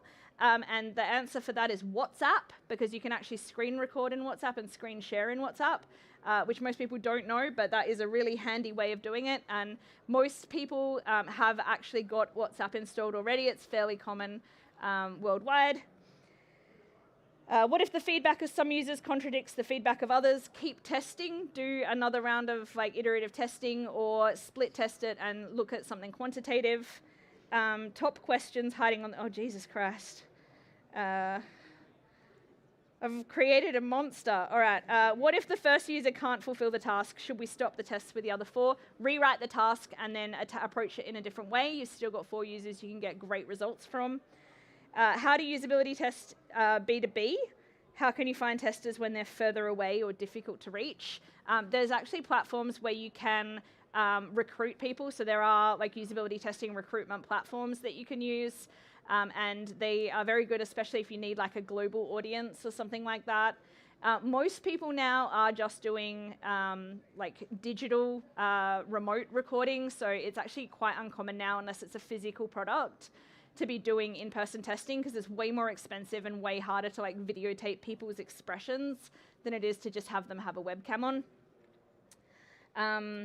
And I think I've got most of them, and I think I'm also probably out of time.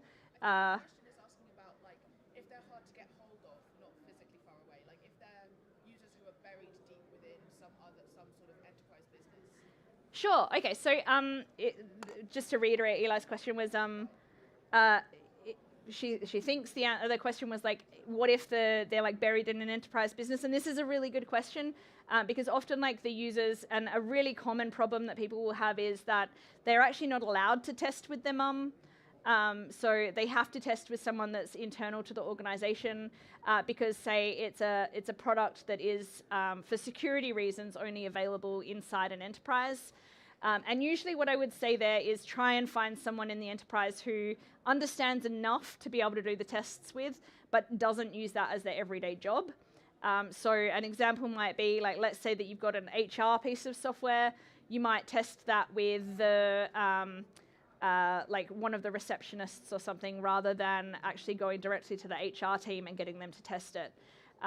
If you wanted to find out sort of like how easy or hard was it to use from someone that didn't have too much domain knowledge, it's tricky, but usually I would say like try and recruit internally if you can, and the further away they are from the team that built it is probably safer.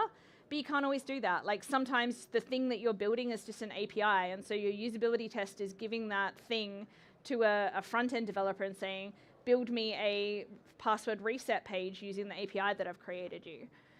So it really has to be kind of decided on a case-by-case basis. Hopefully that's answered the question. I do think I'm out of time though, and I'm sure that everyone wants to catch the lock note. So thank you for having me, NDC. I think we have enough people in here. Can you help me with something? It's a tradition I've done at every single place I spoke at since I first started conference speaking, but it might be like the extreme version of it here. So this is just to make sure you're still awake for the line breakers tonight. So are you, like, can we do it? Do you mind helping me out here? Yeah. Yes, okay, cool. I've got one yes, that's all I needed. Normally I have a very sort of specific way I do this, and we're going to have to maybe alter it slightly so that people don't die. But can everyone just put one or both hands in the air for me? So we're gonna try that once again because it was kind of bad. So like just everyone put your hand on 3. 1, 2, 3, hands up, perfect. Okay. Now I want everyone to, on 3, stand up for me and then sit down. But because this is chaos, like what is this situation here? It's okay to hold on to something if you want to, or you can even just kind of bounce up and bounce back down, right? But we're gonna give it a shot. So on 3, I want everyone to stand up and sit down. 1, on 3, all right? 1, 2, 3. Hey. All right, that was pretty good. Now we're gonna put them together. So I want you to stand up and put your hands in the air. Okay, so if you could just go on 3, 1, 2, 3. Okay, that's perfect. Now, hopefully you've figured out where this is going already. We're going to go from this side. So, lady in the glorious pink dress, who we exchanged "I like your dresses" earlier today. Does it have pockets? No. Mine neither. I know, it's sad. So we're going to go from here. We're going to go this way. You have the hardest job, man up there in the blue shirt, because your job is that you have to stay standing and like just nudge the people that side if they don't go back again. Right? Because you have to go this way and then back this way, all right? Are we up for it? Yep. All right, on 3. 1, 2, 3. Go, go, go, go, go, go. And back. Oh, see, they always... It was all right. It was all right. Thank you very much for having me, NDC. Hopefully I'll see you next year.